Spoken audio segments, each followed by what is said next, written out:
Welcome everybody to Comic Collector Club. I am the immortal Biggie Shack, and this is the network, and these are my Comic Collector Club friends. How's everybody doing? Friday. It's Friday. It's Friday, Yeah. man. Everything is peachy. Yeah, I'm having a good weekend. Pretty good. Not too shabby. I always consider the end of May Memorial Weekend, but they make it the week. It was early this year because of the way it fell, because it's still in May, but now because June starts where it does, and that's why it fooled Susan too. Susie says it can't be right, and I said just the way it went. I think we had 2 full moons in this month too.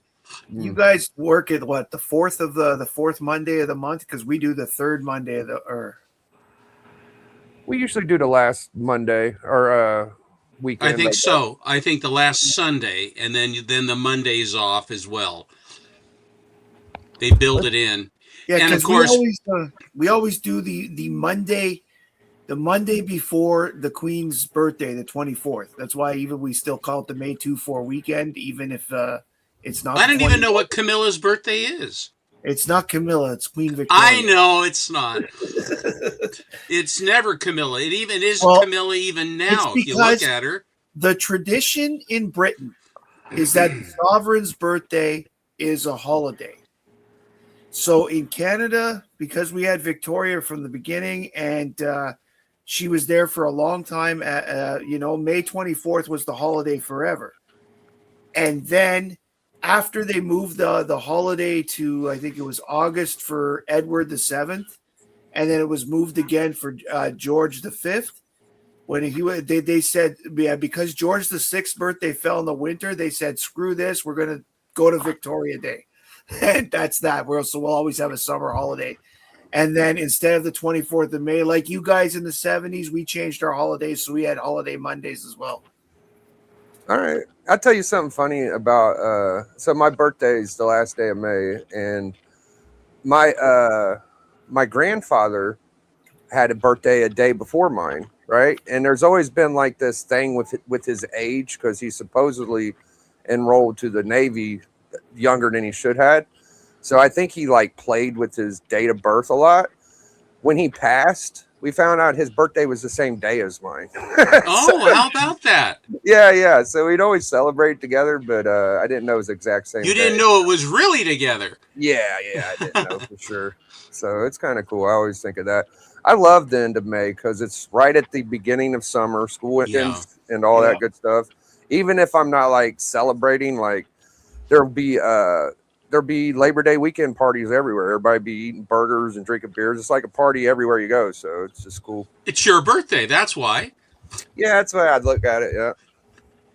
My brother shares his birthday with Cinco de Mayo. Yeah. Okay. That's my wife's birthday. That's the 1st of May, right? May 5th. 5th. There you go. Yeah. My brother was born 5/5/55. Oh, that's cool. Yeah, he's cursed. I'm 11/11, so I'm a Remembrance Day baby. I appreciate all of the silence that you guys give me on my birthday that night. We excel at silence for your birthday. I think the only cooler birthday to mine is probably July 4th birthday people. Like that one's got to be pretty fun. July 4th, maybe New Year's Eve. That kind of sucks. Christmas. The most one of the premiers of Quebec had his birthday on Saint Jean Baptiste Day, which is the French Canadian National Day, where they celebrate French Canadians, and so that was kind of cool for him. Jean Charest there, Bleak. If you know what day is that? June 24th. It's pretty cool here in Quebec. We get the holiday on the 24th of June, and it's exactly 1 week before Canada Day. So there's like 2 long weekends in a row if you live in Quebec. Well, I can see that you have the right mindset to celebrate these historical cultural things. Yeah, 2 3-day weekends in a row. It's beautiful. No, both of those are fixed dates, so it's not necessarily a long weekend, but there's because it's always June 24th and always July 1st. So, what up, Susan? The first lady of comic YouTube. That's it, man. There's no way around it. Thank you. Bleeker, can I trouble you to send a link to Brian just in case you felt like hopping on? Brian. Brian Brian L. McClay. Brian McClay. And we don't see any of our astonishing brothers here. Nah, I did send them links, so they might pop in. They didn't say they weren't coming, so. And Alan says no, obviously. You never know, Alan. If something pops up, he might.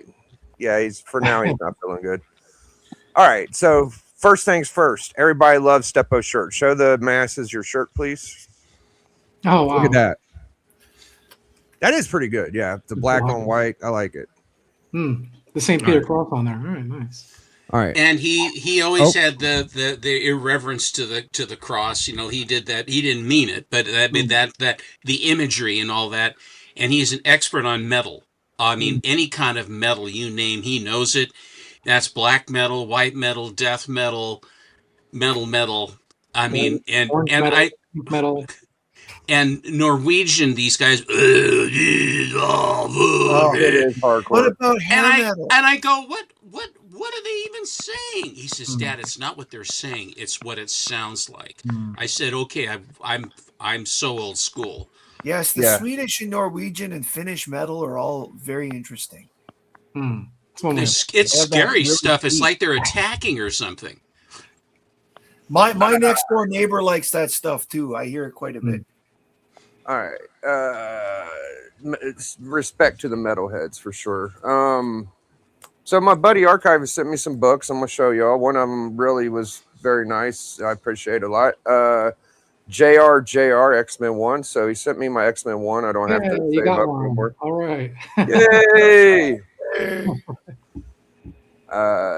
The record-breaking 350. I like that one a lot. That's very fun. I can always go for some new stuff I don't have. So Women of Marvel, very cool.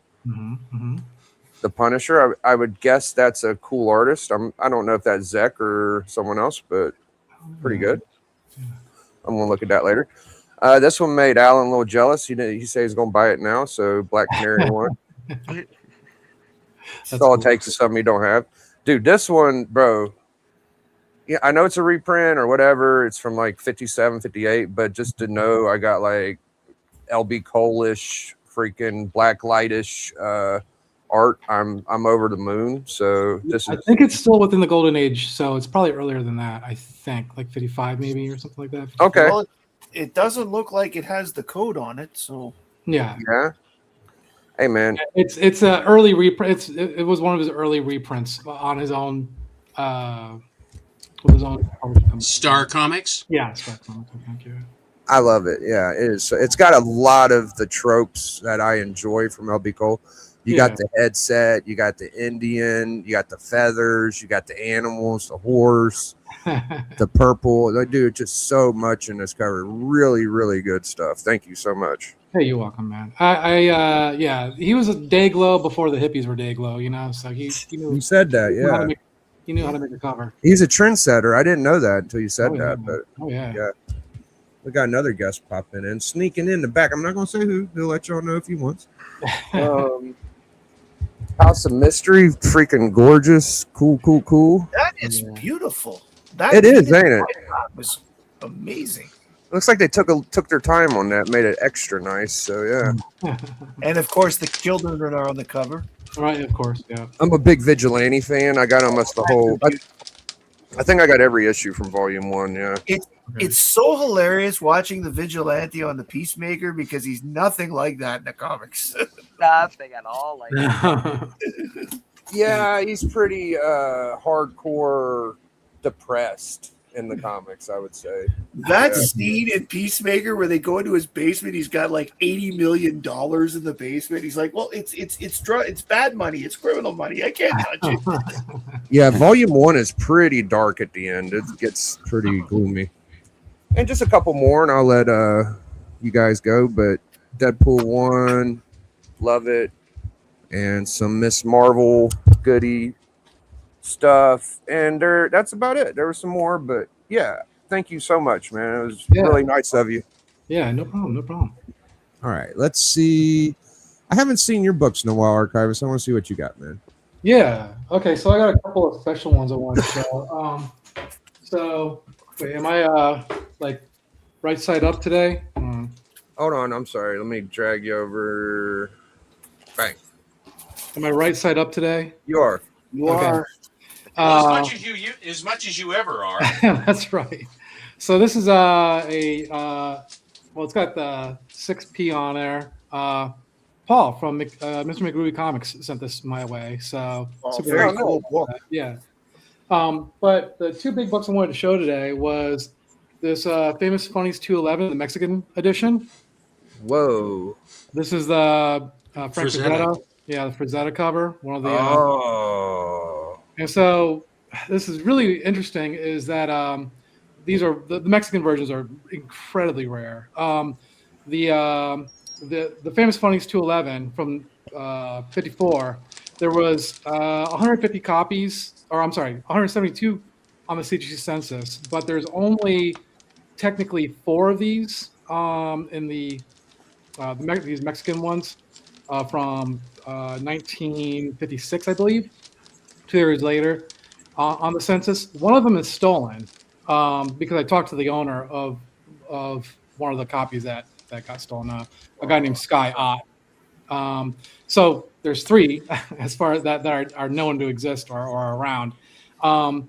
Then they made a second printing of this in 62, I think, or 61, Mexican edition. And there's, I think, 2 of those out there someplace. So What year is that? this is 56. Okay. Yeah. 56 Then- Rosetta. Then this was the other book that came with it. Oh. What is the deal with that? I'm so confused. Like, that's a different book, right? But it's Yeah. like, okay. Yeah. So they're both Rosetta covers. Oops. And in sequence for Famous Funnies, this is 211 and this is 213. Okay. But in the Mexican version, it's 15 and 16. Okay. There's only 2 of these that exist, as far as we Whoa. know, on the CGC census at least. Again, extremely rare. I mean, they're 0.5s restored, but there's 2. So, Whoa.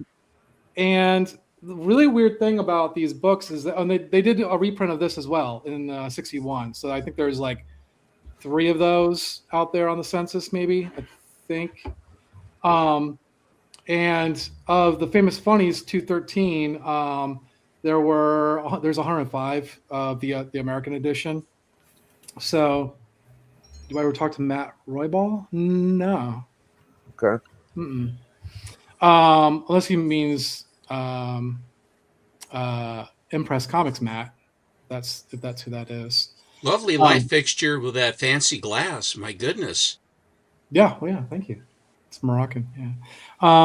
So, anyways, yeah, these are really, really cool. Those are badass, bro. Yeah. So there's only the weird thing about this one in particular. Well, both of them is that these are, like I said, these were reprinted, but CGC doesn't kind of really have their act together as far as like where these are at in the population report. So in order to find all 4 of copies, including the stolen one of these in the CGC census, you have to look up the name of the title of the book in 2 different ways. You either have to look it up as Famous Funnies Mexican, or you have to look it up as Editor Sol, which is the name of the publisher, which very, very strange.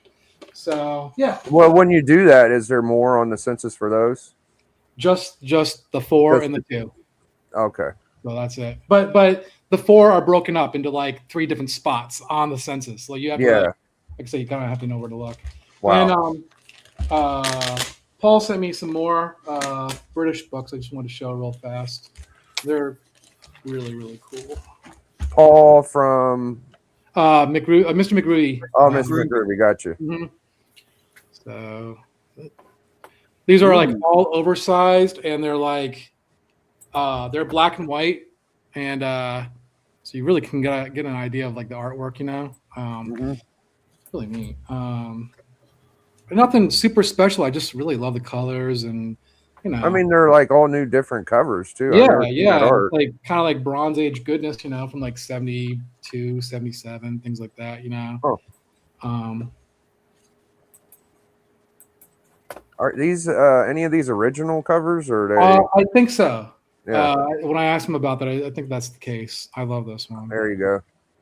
I Is think that- this is original UK, I believe. Yeah, that's not like the Psylocke or the Captain. That's just a regular issue, I think, right? This is like Captain Britain's early.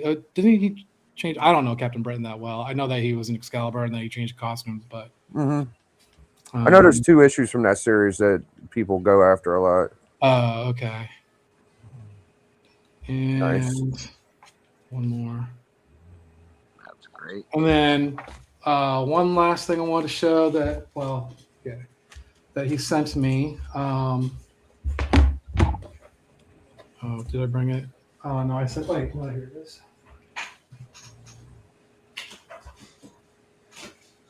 Maybe I set it to the side. Well, he sent me a really cool, like, I'll have to show it later on. But it's a magazine or a newsprint from 1915, which I thought was really cool. And then I got more of those Fantax comics from France. Okay. Let me show those real fast.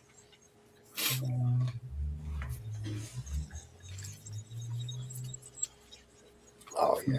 Yeah, oversized French comics from 1947. All right. Damn.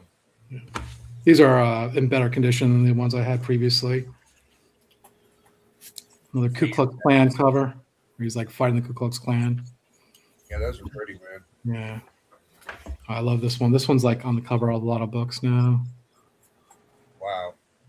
And then I think this is the last one. Yeah, it's like torture cover. Oh yeah. Man, those are expensive in terms of a cover price. 12 francs back then in the 40s. Oh, really? Oh, A franc was equivalent to about 20 cents US then. Okay. So you think about 12, that makes it 250 Oh, for wow. American Hey. dollars. Yeah, that is, and they're not very they're very limited in pages. They're only like Even when the franc died, it was still 25 cents a franc about. Oh wow. Yeah. And then this is the book that I fixed up for JSS Brooklyn. It was totally covered Oh yeah. in mold and whatnot, and I lost a little bit of color right back here. But all things considered, the fact that I was able to remove all the mold from it, a little color loss I can live with. The rest of the color loss was already there because this book was, heavily water damaged. And the back looks completely different. Hold on a second. I'll pull it out of here without breaking How's it. the paper quality? It looks a little like brittle. You know what I mean? Like The paper quality after I was done fixing it up, actually very nice. Okay. It went from like tan pages to like off-white, and so anyhow, yeah, this back was black, actually black all the way back here. And then for interior paper quality, again, these were brown pages with water stains on like in the middle of every page. Wow. It was a disaster. So. Yeah. That's Fact I was crazy. able to do How anything you got the for back it. of that. That's nuts. And then, Good job on that. thank you. And then, of course, I have my copy as well. So just wanted to show that off. So I honestly think that in about 10 years or so, as these books actually start to deteriorate, people are going to want restoration. well, conservation for sure. Absolutely. Yeah. Yeah. Yeah. Well, That's all I have. Thank you, sir. And we got a surprise entrant. Hey, Brian. Hey, sorry guys, we had a panic at the disco in my kitchen. My wife, who she's a good cook, should never work with knives. Constantly cuts herself open. Somehow stabbed herself. I don't even know how. Stabbed herself in the hand with a knife. Had to go to my brother's house. He's a doctor. He just put glue on it and everything. So I just lost that in the house. So. Wow. Always something. Yeah, that's scary. I mean, how Is she okay now, though? Yeah. She's over there talking to my brother and my sister. Okay. well, let me get Matt in because he sometimes he gets a little fatigued, so I don't want him to get too tired. well, I appreciate it. Yeah, no problem. These are a few books that I've recently got. I may have shown them, I may not. I don't remember, but I haven't read them yet. So this is Jennifer Blood Annual 1. I love Jennifer Blood. I didn't realize I was missing this when I thought I had the whole series. But I love that she is sitting there in guns in a leather suit, killing a bunch of people wearing an apron that says #1 mom. You know, I love that. And then who published that? That was Dynamite. Oh, okay.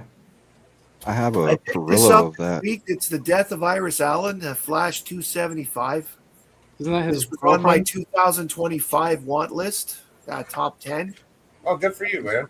And I never got it. And I forgot to put it on the 26 list because other books I decided I wanted more because I was having a hard time finding this. Then I saw a really good deal from someone that wasn't far from here on eBay. So I got this in 2 days. Wow. I was very impressed. She died? Yeah, Iris West in the original. This is died. She's in the Batgirl costume because in the story they go to a superhero party, Mm-hmm. and Barry is so lazy he decides to go as the Flash. Oh. Does she get better? No, she dies. Well, she gets better in the sense that she's alive now, but Oh. Barry Allen died and he's alive now. So Okay. Did Sue Dibney ever come back? yes, but years later. Okay. And it was more of a one-off story with her and the Elongated Man. I think it took place before both of them died. Wait, Elongated Man died? Yeah, he died. Both of them were black zombies during the Blackest Night, which means they had died. Okay. So That's this sort is of a Peter. cavalier thing to do with those characters. This is a Nate purchase. The Nate made. This is a FOMO from Nate. This is Peter Parker Spectacular Spider-Man 24, the first appearance of the Hypno Hustler. Oh, nice. Very nice. Because of course, he has the little action figure now, and He's FOMO'd me because I got one too. Oh my gosh. this was sent to me by Hudat when I won his last monthly thing. Oh, yeah. It came with the book. The Shadow won, and Alan showed it in his top 10 today. Yeah, I love that book. I have a Have copy you of that have you too. read it, Matt? Not yet. It's in my. You're pile gonna to read. love it. You're gonna and At the the first top of three my- issues. Yeah, the first 3 issues of that with Kaluta, I think 4, is absolutely wonderful stuff. I mean, just take your time and the panel construction, and they have the shadow of the shadow that presages that he is then coming. But the line work on that book is absolutely unbelievably. It is a wonderful book. Then I'm really looking forward to reading it. These next two, the next 3 are thanks to Nate and his buddies on his show. This is Vanity 1, Oh, cool. and because I like decided that I because I got one, I had to get the whole run. So this is Vanity 2, And that's the whole run, right? and that's the whole run. Where is that? Pacific Coast? It is Pacific Comics, yeah. Oh, that's great. Who And does I it? love it. And to be honest, just from the covers alone, it makes me sad that they're the only 2 because they are gorgeous covers. They're Dave Who did Stevens. the art on the covers, Matt? I don't know. I haven't had a chance to do any research into it. I usually look that sort of stuff up as I'm reading it. I want that. But it looks like there's a name, Will Mugiot, Meugniot, with a copyright. On the, on Oh, the- the Maginot Line, the Maginot Line. I'm looking these for French Lou names, Mugiot. these French francophone names can be really difficult to play with. One thing that maybe did on today is And this is the last FOMO There's book something from today? Nate. Peter All right. Parker, Spider-Man, Well, Spectacular Spider-Man will be an 112. upgrade. You have 5-0, 6-5, Yeah. 7-5 would be like the ideal. When is that gonna be out? That's there tonight. Classic. What do you think it should go for? Yeah, that's cool, man. 14-50. Thank you, Matt. And the last, no, I got one. Oh, one my bad. This one I bought from the last band of What should we brothers. go for a higher grade? That. What do you think we should go for? Yeah, that's Who's great. Yeah, talking? What are you guys talking about? I'm trying. It's a surprise. I'll get y'all a second. Go ahead, Matt. My bad. That's it. That's it. That was no. Yeah, that's great. That's great looking, man. All right. Good picks. Very, very nice, Satana. Very nice. Yeah. got some books if you want, Biggie. Hi, Doc. What's going on, Steppo? The doctor's in the house. Jason, Matt, Bleak.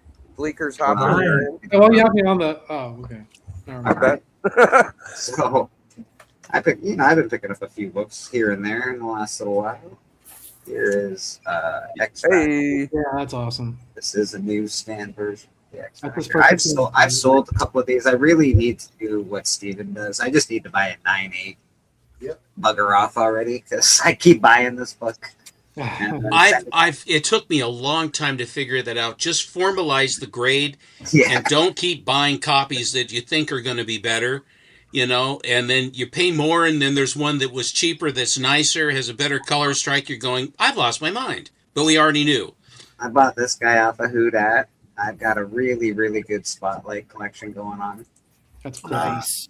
And this That's is a nice high grade of that. So Yeah, I like that. snagged it up. I figured I bought a book off a slab off of Whodat. And whenever I'm buying stuff like, Whodat or people that live in the States, I like to beef That up. Raphael is raw, though, isn't it?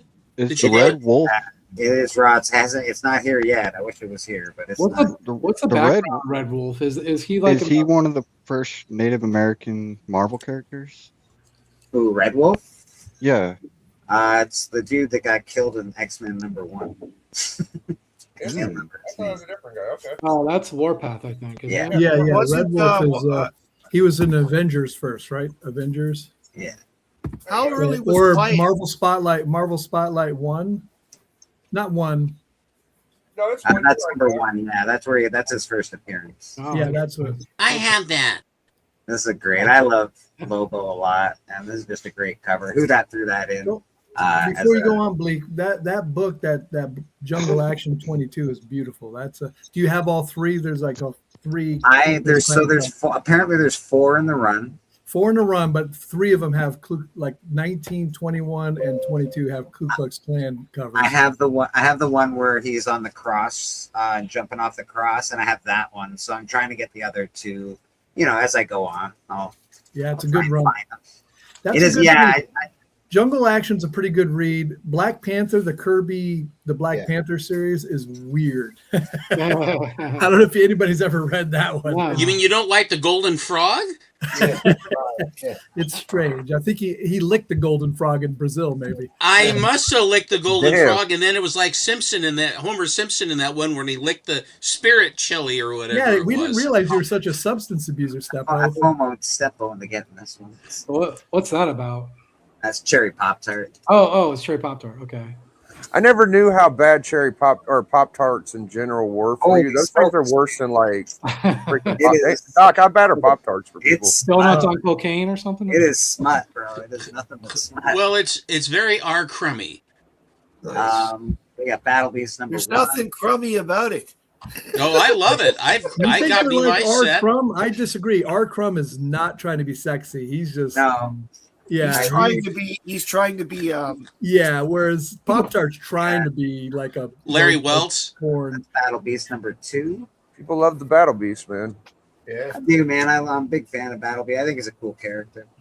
Yeah, I got I'll have to this- thank Chanka for that recommendation. I've been I'm enjoying. curious how well it sells because that will say how long. Oh, they good keep for it you, going. Bleak. Yeah. When'd you get that? A while back, I bought this off Cali. It was a decent price. It's not like a perfect copy or nothing. There's some ticks on it, but I a did not. 9.9 just went off on a link for like $9,000. That's I think. insane. Wow. That's insane. I have a 4.0 raw. This next batch.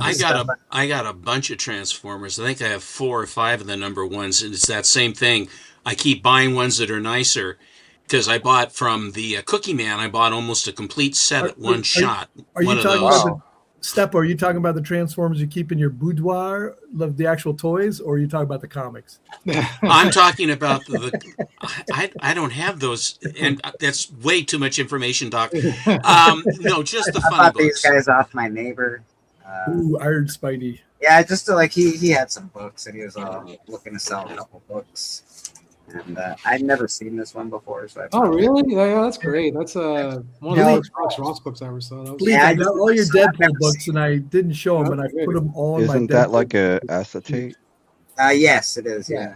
This one I really wanted to read. It's the what is it? The micro. Oh yeah, yeah. That, Oh, that's right, microchip. You told me that. that's Yeah. number 1 and 2 I got off him.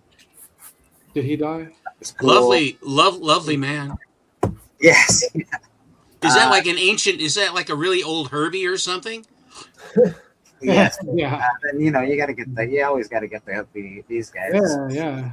Brian, that's the only one I didn't get from you the other day. I got another saber tooth. Oh, right. Saber tooth one. Nice. Yeah, it's a good cover. I got a copy of the Marriage X-Men. Ooh. So you Nice, bought all these, that's you a bought nice all these cover. recently?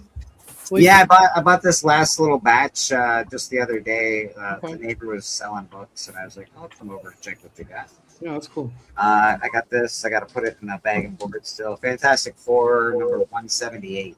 Cool. Oh, very So, cool. I just figured it was an older Is Fantastic that burn Is era? that's not the burn run yet, or is that burn? That's not burn, not yet. It's early. It's too early. Yeah. This Feel the is burn. this is a find in there actually. So Iron. this was it's everybody's got this book, but this is different. This is a I don't know. special edition, and it's signed by John Romita Jr. Yeah, that's That's cool as hell. Nice. Yeah, so that's really cool.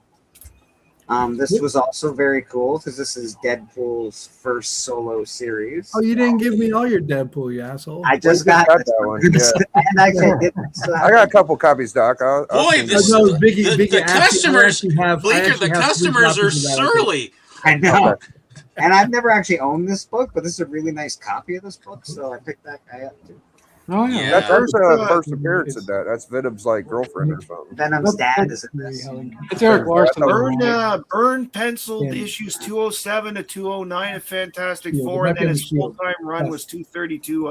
Started with 232. So yeah, that last little bunch of comics after the Transformers. That was all what I bought off my neighbor, and Yeah, good neighbor, man. Got good taste. I did all right. And you'll see some of these books on Astonishing Auctions. Now, Brian, when does the burn Fantastic Four start? What number do you? I think in the All right. I got something I got to show. 240? Yeah, yeah. 230? Yeah, it's like much 232 later. Thank is you, the Blake. first full-time Hey, one. thank you. 232. Okay. Ooh, what's this? So this is a Jester. It's a newsprint like comic strip thing from 1915. Now- Say. That is an accurate representation of what the motorized bicycle with the machine gun. And the English were very, very concerned about being invaded. And in World War II, they had all manner of Triumph motorcycles. And they had like a lot of them. And these guys would ride the motorcycles, and each one of them had a Thompson with drum magazines. And if the Germans invaded, they basically were coming ashore, coming towards their shore. These guys were to jump on their motorcycles and then go, and they used the bikes to protect, as cover. And then they would just fan out and then just go after the Germans with machine guns. And that was one of the first things they were going to do. A close childhood friend of mine's, his dad, that was his job. That he was one of those guys that rode the motorcycle. Well, so for people who don't know, World War I ran from 1915 to 1919, or 1914 to 1919. 14 to 18. Oh, 18, off by 1 year each. Okay, and the bottom of this says something to the effect of, when you're done reading this, hand it off to a soldier. Yeah. So, anyways, I just wanted to show that off. I thought that was really, really cool. That is cool. No? Thank you. Yeah. That is neat. I didn't know that bicycles had machine guns till tonight. So there you go. Yeah. Because it was inexpensive and they wanted to bring the firepower to try to carry something like that. It was heavy enough that if they could mount it on a bike with a motor, that they could then drive it to where it needed to be. So it's very basic. Biggie Shack, do you have a copy of this book? No, I'm afraid not. Would you like a copy of this book for your birthday? There you go. I sure would. Yeah. Nah, he'd say, nah, he doesn't need that. He doesn't. This is yours. Oh my God! What the hell, Steppo? That's awesome. Oh, that's awesome. That's a good Thank looking. you so It's much. also my birthday. Did I mention it's my by the way. birthday, Steppo? I can't hear you. That is No, I'm crazy. sorry, yeah. I'll been drop that. insulting you too much I'll today. put that in into a box and I'll send it to you. You're too kind. Very nice. Very nice. I picked this. I haven't shown books out of this box for a while. Slabs. This is a Rusty number 15. I just think she's lovely. She's a bit big-legged for the times there, you know. Ken Bald. Oh, of Oh, course. yeah. Now, Isn't that fun? what's the relation between the two characters there? Are they brother and sister, boyfriend and girlfriend? No, it's the boy. It's the boyfriend, and then and it's always like the two cousins or whatever that are always there, causing nothing but trouble for them. Like they're like little miniature Katzenjammer kids, basically. Okay. Well, they're And there all because they do is nothing all naughty they with them. no all they do is cause problems. Matt Groening, he and a couple other guys. He collected the Katzenjammer kids like in 7th or 8th grade. I mean, he knew about the Katzenjammers even then. And I really just thought the Katzenjammers were amazingly unpleasant, mean characters, as were their parents that beat the shit out of them or beat the hell out of them. It was incredibly violent. It was violent, and they were unpleasant people. And it's one of those ones where you look at me and says, and I hope they all lose.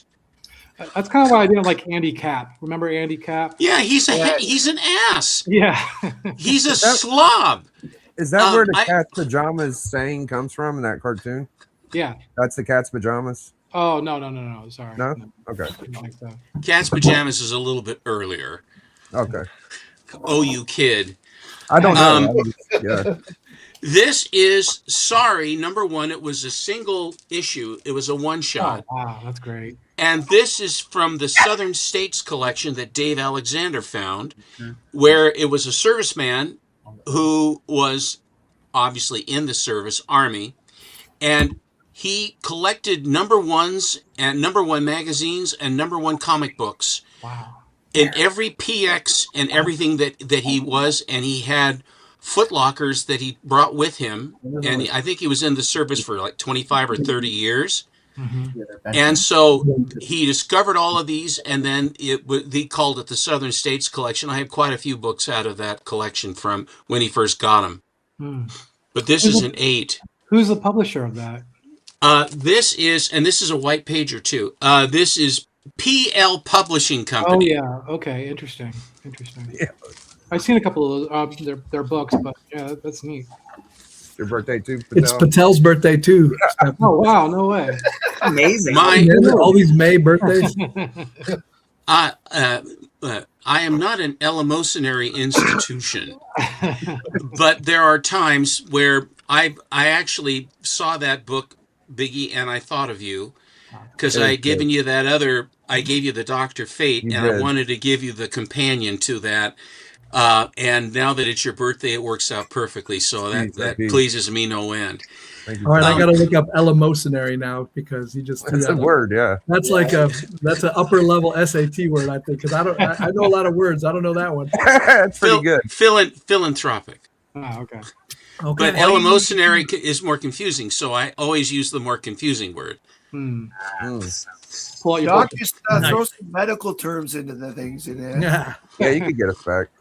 He's full of logorrhea. Is that an Eisner? Who's that? That's pretty good. No, it's not Eisner. It's it's a Don Gardino. It's a Walter Johnson, who did a lot of really interesting covers. Walter Johnson. He did The Key and some of those others. And his art went from this kind of somewhat bland, not a lot of inks. In other words, there isn't a whole lot of inking around her face and cleavage and what have you.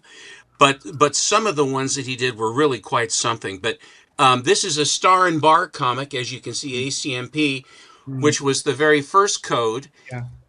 And this was when Gaines had a problem. He said, we gotta do something. I've screwed the pooch in the hearings. I got to do something. And so they said, let's all get together and come up with ideas. So they came up with all these rules, and they got together for a meeting, and every single thing that they said that needed to be dealt with and changed were all the things that Gaines was publishing. He says, screw you, I'm out of here. And then, of course, the real code came in. But the ACMP is sort of a fig leaf that they put on books for a while. Yeah. I like the way her hair is like white, not blonde. That's very. Oh yeah, very yeah. Well, that's platinum blonde. Yeah. Okay, that's right, Matt. You're right. Platinum. Gaines was such a good spokesperson for comics. That's the way girls like their hair now. White too. Yeah, Gaines with friends like Gaines. How could you say, I'm tired. The blood is only black. It's not that big of a deal. He was dieting. He was dieting, and he'd been taking pills. He was dehydrated, and they just ripped him a new one. I mean, I think he was But comic people in the comic industry who worked for Gaines said they loved working for him. So he paid on time. He paid right away. I don't like him right now for that. He's no Victor. He's no Victor Fox, is he? Yeah. He used to take the guys on Mad on trips every year. That anybody who did a certain number of features, he'd take them on a free trip. Wow. Secret lovers. So his problem, Stepos, he was on Manjaro when he took the stand. There weren't no Manjaro back then. What there were pills that make you grind your teeth. So speak. He probably had some methamphetamine type stuff, phentermine type stuff back then. Mommy's Little Helpers, is that what they're called or something? Yeah. That's it. Speed you up. Helps you through her busy day. Do do do do do do.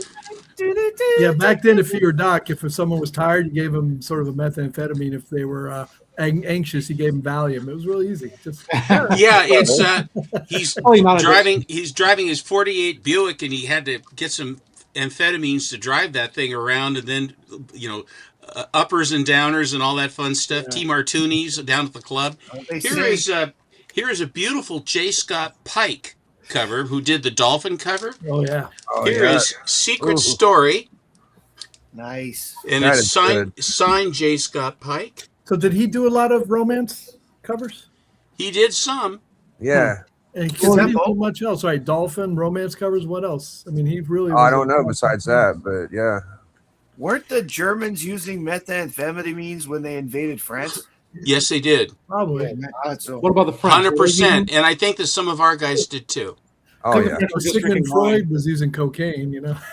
Well, the Germans. Susan was reading. Actually, she found this article about it. She was reading it to me, and those poor bastards were wired tight when they went in. Oh, wow. I mean, not that I'm in favor of what they did, but like they had a choice to be there or not. They had no choice. Yeah. Halstead, the father of modern surgery, he made all his residents, med students take cocaine, kept them awake all night. They'd do surgery, they'd be fine. Wow. My guess is they probably did good work. Was he? Of course, if you can get that pharmaceutical stuff too, right, Doc? Was he working on people during World War One? No, he was like turn of the century, 19. He might have been World War One, but he was, I'm not sure when. I'd have to look that up. Okay. He ain't no Lowenhoek, is he? He was probably already an emeritus professor, not really on the front at that point. I see. Okay. Here's an oddball skull under construction cover. That's so wild. That's crazy. That's a Bob Powell cover. Yeah. There are so many cool shadow covers that I see a new one that I've never seen every few months. Isn't it amazing how many books you've never seen? Yeah. And I'm still running into these things. I'm going, my God, what am I looking at here? When I first saw those, they were fairly affordable, and then all of a sudden there was like an upkick, and like they're all out of my grasp now. They're just so good. It'll turn around. All right. This one I bought because it was the highest grade. It's ridiculous, but I bought it anyway, and it was on. And it was not expensive, but it's Betty Page. Oh, wow. And one of these little digest things, and they put it into this enormous slab with these. Yeah. This is how they did it. A 9/6 off-white white. What year is that? This is from 1954, December 54. And this is Hillman Publications. Strange to see. Wow. Look at that back cover. That's good stuff, man. Girls looking for a man. Could you qualify? Probably not. No. To answer your question, Hallstatt passed in 1922, was older, so, and he worked at Johns Hopkins, so he was not in World War. Got it. Okay. That makes sense. He was addicted to morphine too. Oh, of course. Well, all the food groups, Doc. They weren't illegal. Oh, Yeah, Doc, that's when did true. they become illegal and why? Well, I think Canada still has 222s, don't they? 30s, 220, 40s. don't they have 222s up there now with 2 codeine and all that? I think so, but I'm curious to why cocaine was used like crazy and then all of a sudden was banned. That's a good question. They couldn't figure out how to tax it, so they stopped it. Yeah, that sounds about I right. shouldn't be so cynical, but I am. That sounds about right. That's though. clearly not a comic for children, right? Showgirls? This is a Dan DeCarlo cover, Showgirls number 4. All right. And that has the comic code even. So Yeah, I They know. show up. Yeah, they were sleeping on the job there. Yeah. wrong number. That's what you think, Buster. Wow. Isn't that fun? That's wild. And on the back, we've got Junior Space Pilots. What are we doing here? Is this for coupons? I don't know if this is for seeds or for greeting cards. You're always welcome when you sell greeting cards. And they all run away. Why everybody runs away? Because This is- you got this- to pay a dollar just to say happy birthday. Couldn't think of that yourself. It's, but then valuable prizes, and I'd sure love to find out, those 3 kids are on the top on the banner of so many Silver Age comics. Whatever happened to those kids and what did they actually get out of it? I'd love to hear their story. It's these same clowns all the time, Team Neck, New Jersey. I think of that whenever I see the Grit Kid. Yeah, and some, I can't remember, some guy I think in the chat said that he sold grit, and the other one that I had was I didn't understand this, Cloverine salve, and my dad's and he says Stephen, it's not salve, it's salve. I said, well, what is it? What is Cloverine salve? He says it's some guck you put on your face or your elbows if you skin yourself or something like that. And I said, that sounds gross. He says, well, I don't use it, Dad. This is a controversial cover because it is making a stereotype. This is a Frank Little story, art, and cover. Frank did the whole thing, and it's called Slick Chick. Oh, wow. That is what? That they could have made the letters look a little better. That's not what I saw. You mean Suck Chick? Yes. You see, it just takes a certain kind of a mind, Atkinson. And I have that in mind. Well, it's a good thing you don't have bad skin. How's that? Actually, I do in some place. You could take a screenshot of that and send it to him. I'm sure it's all still available. Yeah. This is Smash Comics number 43, Quality Comics from June of 1943. It is a Reed Crandall cover, and it is the first cover appearance of Lady Luck. Oh, wow. Cool. Very cool.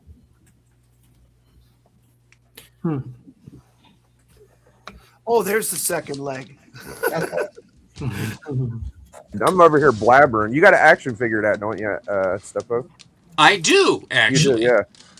It's one of those ones where I say, we can make any figure you want. I said, can you do Lady Luck? He said, sure. Yeah, it came out good. Yeah. This is Space Adventures number 2. This is Charlton from September of 1952. It has a Frank Frollo cover. Frank Frollo did the one with the Ghostbusters and stuff too, where it's Dr. I can't remember, Dr. Doom or whatever his name is, that is this guy that busts these fake mystics and stuff like that. But Frank Frollo was around, and this is one of his covers. Oh, cool. Very cool. Oh wow, I like that. And you have it, Jeff? Good for you. And you'll notice that he's got his claws digging in. The guy has got a space suit with a bubble helmet and oxygen, and the gal is down here, and she's She is absolutely standing up in all the right places. Her dress is the dragon is tearing her dress up and clawing her thigh. I think she's already dead. So Maybe. I mean, she's got no helmet. Well, the thing I think is like, No, but she's an alien. She's an alien woman, and the alien women don't need no helmets. I stand corrected. oh, okay. This is Space Busters #2 from Ziff Davis from the fall of 1952. Oh, those are great. Nice. Ziff Davis is just super underrated. They got so many great covers. Pretty good. Ziff Davis is horribly underrated. Didn't he also do some work for Mad Magazine? Like he was around for a long time. I didn't know that, Oh, that's but he might have. I don't know that his though. brother Jim Davis did Garfield. I've never seen that one. That's cool. It's a white pager too, which is surprising. That's got a And the cover, I can't remember who did these painted covers. Let me see if it's on here. Jim Davis. There's a guy who had a cocaine habit. Alan Anderson. Oh, I'm going to start collecting Alan Anderson. I think I got a couple already, but he's pretty badass. Yeah. yeah, he is. And it's got this creepy ad in the back, Uncle Bernie's Fun Shop. With the doll that wets. She wets. I'm the doll. You can wave my hair and I wet my pants. You got that creepy cowboy Jerry Mahoney. Looks like he's smoking a cigarette. Then you got a view projector that probably will start a fire. And then you have a magnifying glass that you can use to fry ants and other bugs on a hot day. Uncle Bernie definitely sounds like a weirdo. Yeah. Well, anyway, Hey kids, listen, I'll teach you how to roll your own spokes. Uncle, just call me Uncle Ernie. Bernie. I know that you won't see or hear me as I fiddle about. Oh, I hate that song. I do too. Oh. Here is Space Detective #2, also from Avon. Avon calling. And it has this very interesting cover. I like that. And I think it's Wally Wood. Yeah, let's see. No. Yeah, Wally Wood and Joe Orlando together. Joe Orlando and Wally Wood together, pretty good stuff. And this there's a recurring theme here. Now this guy's got his space suit on, but he doesn't have his helmet. But she's kind of slinking in here with her pistol. And this guy, this space detective, Rod Hathaway, blasts this guy right in the brain. Yeah. Now, there are several, Doc, you've seen these, that they have these aliens have like coral coming out of their temples. Have you seen this? Yeah. There are like 3 or 4 books around where they have this weird coral coming out of their heads. That was definitely a thing. It is definitely, I don't know what it is. Batwomen of Mercury, Metal Murderers of Mars, and the Slave Ship of Saturn. So we got Mercury, Mars, and Saturn. Oh, wow. Big ass head aliens. Yeah. That's great. That sounds like a tournament. It's something. This is Space Western Comics #45. Again, Charlton. This is from August of 1953.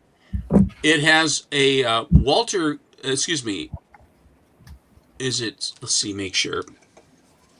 It has... Yeah, it is Walter Gibson. Walter Gibson, who did The Shadow. I mean, a voluminous, innumerable, burned up 3 typewriters through use. Walter Gibson, prolific, fantastic writer of pulp fiction. I mean, just The Shadow and Doc Savage and The Avenger and all these others. Walter Gibson was the man, and he even had time for comics. As a matter of fact, The Shadow was the story. The actual Shadow story is Detective 27. It's a Shadow story, a book and verse that Bob Kane swiped. Okay, that makes sense. I mean, right down to the torture devices and everything else. It's exactly the same. Yeah. And he said, and Bob Kane, in his own inimitable fashion, said that I did pick up some influences from The Shadow. Sure. You mean you copied it completely for the first things? I don't talk about that. As well as So This book features now. These are things I'm sure you'll all remember. Spurs Jackson and his Space Vigilantes. Oh yeah, classic. Spurs. I wonder if George Lucas collected like these kind of series because his book is the space western, and for Right. people who thought that Star Wars was the one that did it first. No, this was going on in the 50s. Now, here on the cover, you can hardly make it out. It says "Tomorrow the Universe," and it's a dagger that has a swastika on the pommel on the back. Mm-hmm. And it's a story about Hitler went to the moon and wanted to come back and invade. And it's a whole story about Hitler in here. And it ends up that he kicks one of his coordinates, one of his little flunkies around too much. And then he shoots the flunky just like for no reason. And he didn't kill the flunky. Then the flunky got a gun and he killed Hitler. And it's nothing but blood and unpleasantness all the way through. Obviously, one that's fun to read and enjoy. Of course. Everybody knows that Dean Winchester killed Hitler. Oh, jeez. That's true. This was, and this has I love it. I don't mind a date stamp on the front cover if it doesn't mar the looks of the book. Mm-hmm. I don't mind if it isn't on the characters or it mars the look. I do like a timestamp because it personalizes the book. But on the back cover, so this is June 18th of 1953. That's what I was going to ask. Okay, cool. Yeah, I lost an auction this weekend for Action Comics 276. Had a beautiful date cover on the front. Cool. This is Spotlight Comics #1 by Harry A. Chesler from November of 1944. It has a Gus Ricka and Joe Beck art, and it has a George Tuska cover. And this is I believe the first appearance of the Black Dwarf. Yeah, they're shitting his hat right off his head. That's cool. That's classic. Does the Black Dwarf come up much after this, or do you know? Well, here, funny you should say that. Here is Spotlight Comics #3, and there is the Black Dwarf. Oh. But this is Gattuso is the guy that draws this. The women always have their mouths are very odd, but they always got long legs and everything else. And the Black Dwarf has this sort of a pork pie hat with a wide brim. Yeah, it's such a ridiculous character. Go ahead. He often he'll be drawn with like his gown or whatever he's wearing. The overcoat that he's wearing is usually like really tight around his like torso. So I don't know. It's a very interesting character design. And when he's in a hurry, the feet are square. Yeah. He draws square feet. He doesn't even make a pretense. Oh, that's a great cover. I think I've seen that cover before. Isn't that a fun one? That's wild. Yeah. Here is Startling Comics #44. This, I believe, is the first appearance of Lance Lewis, Space Detective. Mm-hmm. This is a Graham Ingalls cover, and it has Graham Ingalls cover and art both. Oh, wow. It also has some Hal Sherman art, who did the Star Spangled Kid and Stripesy, is inside this as well. Oh, that's great. But this is Graham Ingalls cover. Mm. With the praying mantis looking guy. That's nice. Mm-hmm. Hell yeah.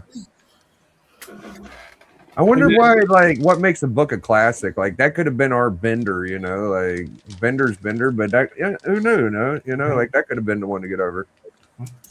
Need the right pop media. The way that you can tell if they're classic and amazing books is because when I buy them, they become that. Oh. And you can quote me on the Doc told me that's what he does too. Well, you probably owned a copy long before the Futurama show came out. I thought it was when you sold it in the 90s it became a classic 20 years later. That's another one. That too. Yeah, it's a tough. No. This one it captivated me. I couldn't understand it. It's bizarre. This is a feral cover, and it's called America's Best Comics but it's not America's Best Comics like America's Best Comics. It's a Farrell book. It's weird. It's got Kiefer art, and it also has it's a Titanic story. It's a Strange Journey #3, and I just thought it was just it's just a really cool looking cover. Here is a siren, and there is her face as she's sort of leaning back into her shroud. Ah, there you are, my friend. Right on time, true on your course, the voyage into forever, and it's the Titanic is coming, and she is on the iceberg that is about to be struck. It's pretty cool. That's pretty awesome. I'm not gonna lie. Isn't that amazing? And it's a code book too. True. And that's not from the Need or Better line, is it? No, it's Farrell. It's Farrell. Okay.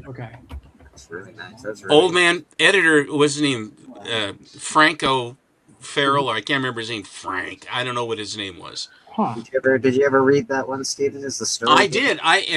If you go on my Instagram and scroll down my wall, I show the interior story. If you go to Collecto6, I've seen many of you Collecto6 posts. They're wonderful posts. Mm-hmm. here is Strange Mysteries. This is from Superior Comics. This here's a Canadian book from November of 1951. And it's just a great story. It's this one where these guys are trying to drag her back down into the swamp. You have this one, don't you, Doc? I do not. I've never have. The story here is there is this. My birthday did pass a little bit ago, though. I didn't know your birthday passed, Doc. You got to tell people. Well, that. No, I'm just kidding, Steph. I'm just kidding. Congratulations. Many happy returns of the day. On this one, the story, there's this mansion in the swamp, and there's kindly Sister Matilda or whatever is there, and they've been notified because the old guy has kicked off, and then there's a niece and a nephew who are unpleasant people, and they're interested in the money, and there's some treasure that this old guy had, the treasure of Old Man Mason or something like that, and the kindly aunt who was very kind to these kids, genuinely nice person, and so they read the will, and the will says that the kindly sister is out, and the two ugly, unpleasant niece and nephew are in. And so then and there's a big house, and she doesn't have anywhere to live. And they said, well, you're going to have to get out right now. Get out. And she said, oh, I understand. I'm so happy for you. I think you're wonderful. Thank you so much. Blah, blah, blah. So anyway, then they're saying, let's find the treasure. So they both hate each other, and they're wandering around trying to find the treasure. And then the guy is walking out, and there's this pond, and all of a sudden the treasure chest, the old man's treasure chest, surfaces in this pond. And the kid says, oh, I'll screw my niece, my cousin over.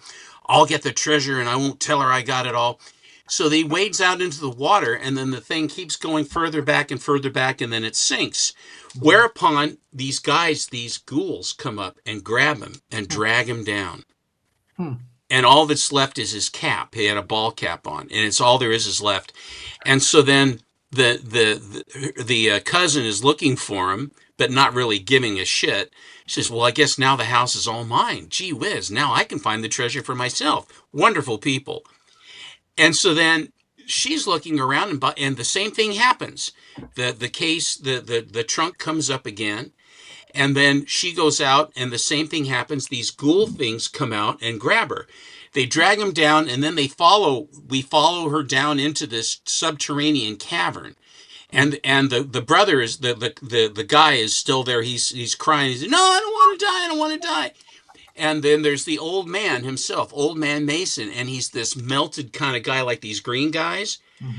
And he's going. He says, and all these people that are there, all these ghouls like this, were all his relatives that wanted his fortune. And he killed every single one of them. He says, don't kill us. He says, oh, I'm going to kill you. You're dead. And he then wanted the fortune.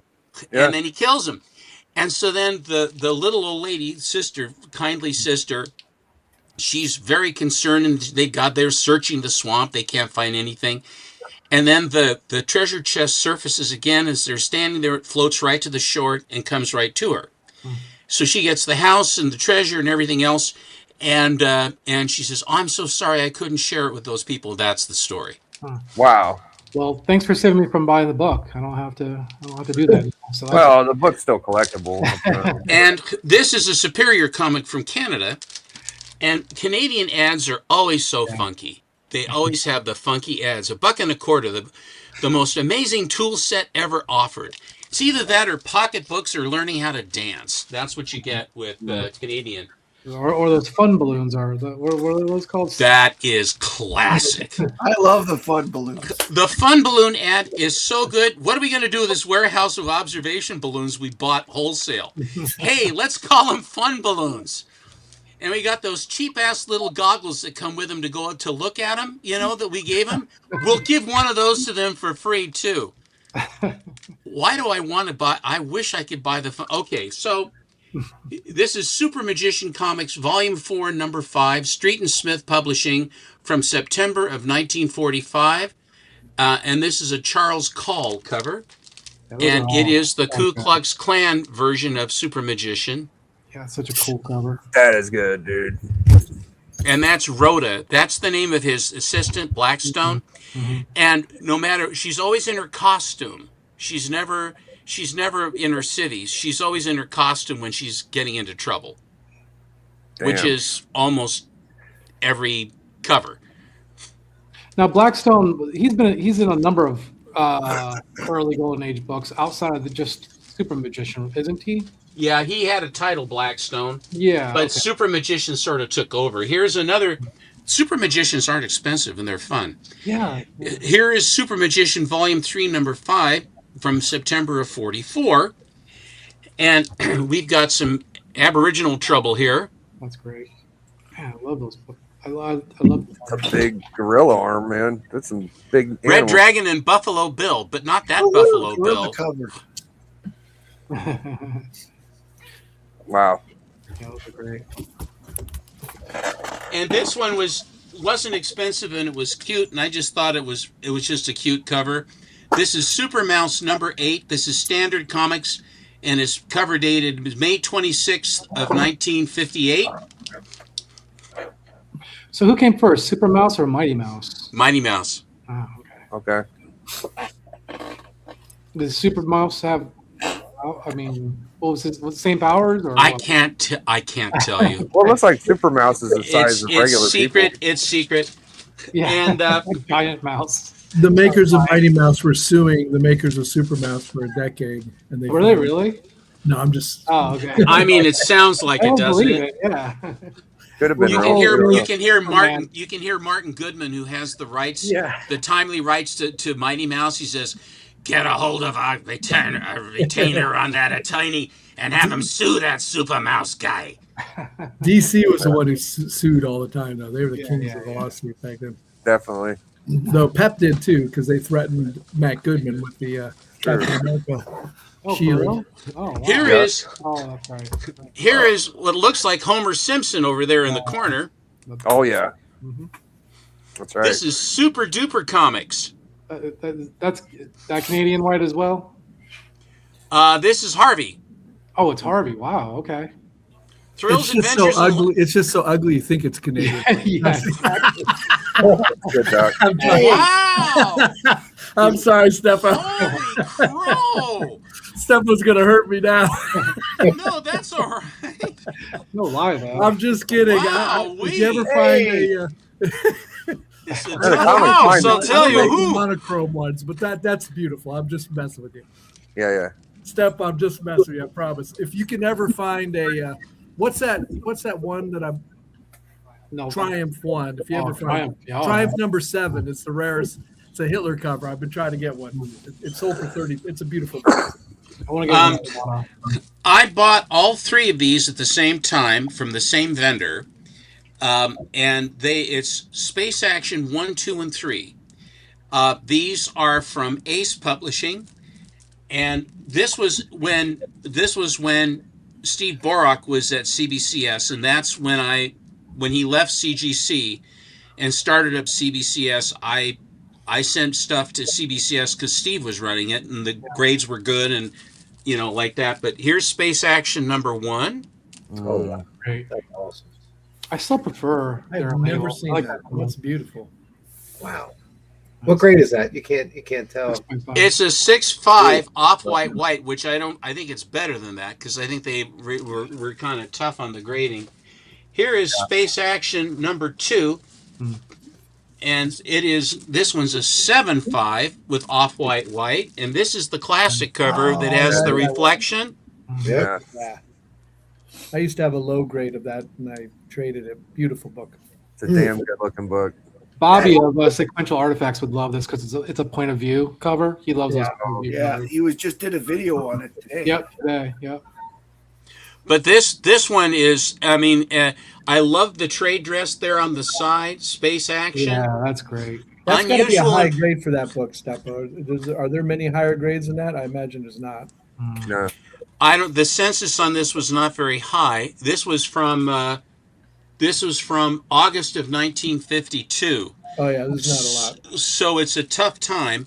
And what is this? Is this this is Ace Comics. I wonder if this is Canadian. I feel like that's better It than ain't this Canadian. one. It ain't no freaking Canadian white. Stop it. No.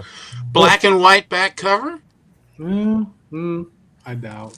Ace Too good- Comics. It's too good to be Canadian. Yeah, Stop it. black Yeah, and yeah. It's too good to be Canadian. God! Brutal! We love our Ace Canadians. Comics was a comic book series published by David McKay Publications between 37 and 49, starting just before the Golden Age. It's American. Damn right. And Space Action #3. This is from October of '52. But CBCS sent this raw book back to me because they said their slabs could not hold it. So then I had to turn around and then I sent it into CGC instead.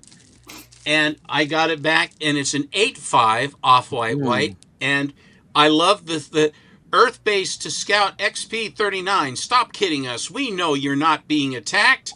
Our scientists say there's no life on Ishtar. Ishtar. Wow. A lot of double eyeballs and all kinds of fun stuff. Buggy-eyed kind of. But isn't that a cool cover? Yeah, man. Whenever I see it online, it's always beat to crap. It's 8.5. really hard Holy to see crap. one that great. And you guys missed it last week when Steppo was showing his Planet Comics. Oh my God! The Oh, I monsters. saw it on replay. It was I Oh, sent man. Steppo a message cursing him out and telling him to stop. I know. He really got after me for that. I apologize for that.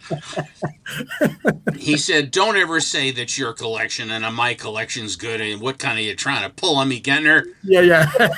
And I Okay. said, thank you for the message. It was That's what I beautiful. have for now. Oh, okay. Yeah, man. I was in the zone. That's All it? right.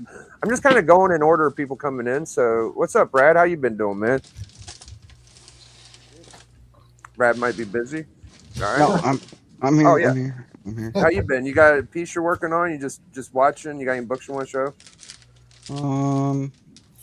See, I got a few stacks here I pulled out. Okay. But I'm trying to decide what to show.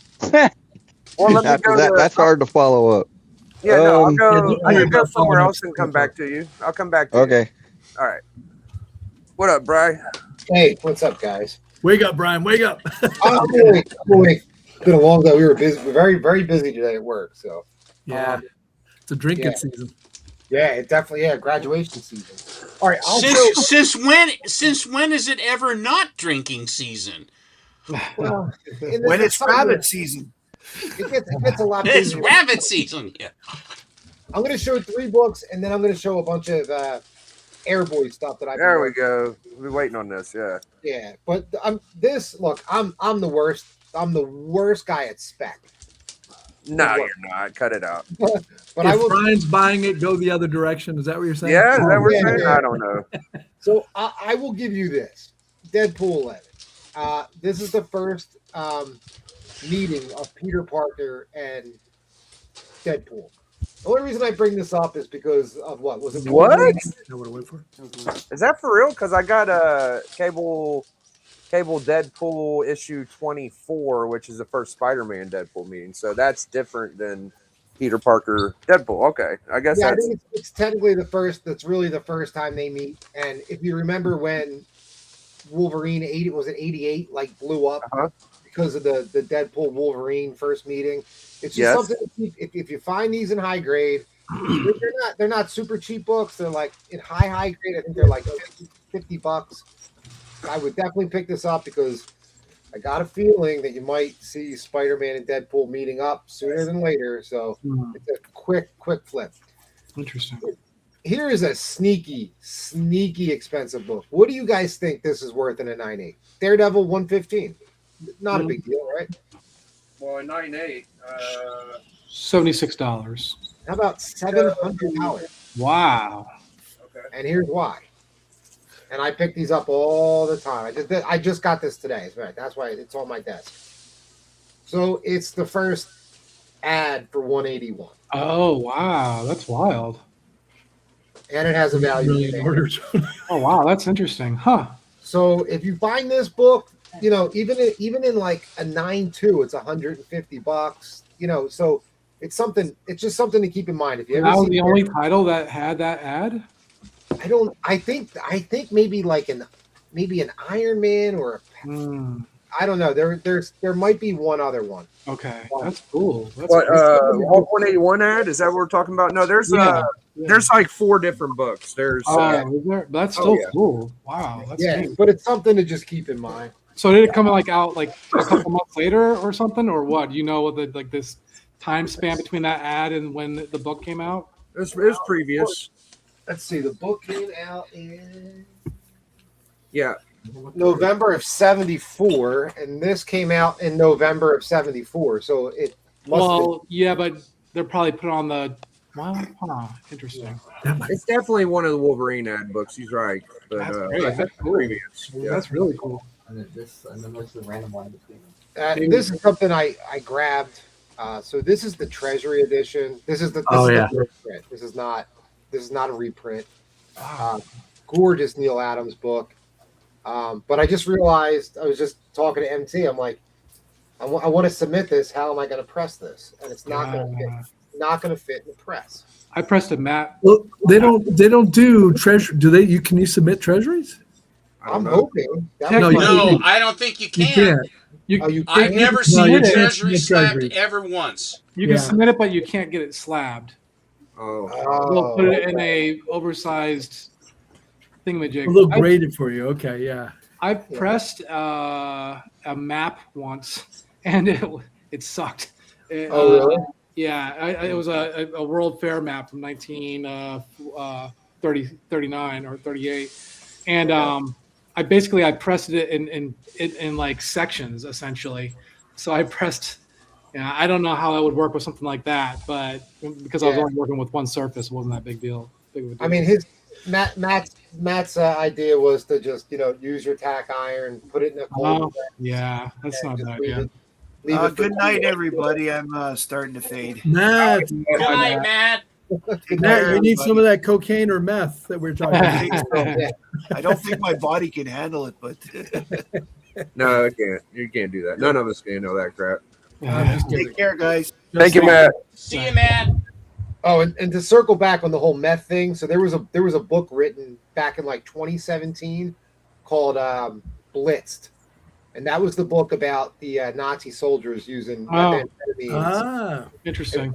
Really good book. Oh, cool. Anyway, all right, so here we go. So, oh boy, here we go. Dude, that's a nice copy. Wow, that looks great.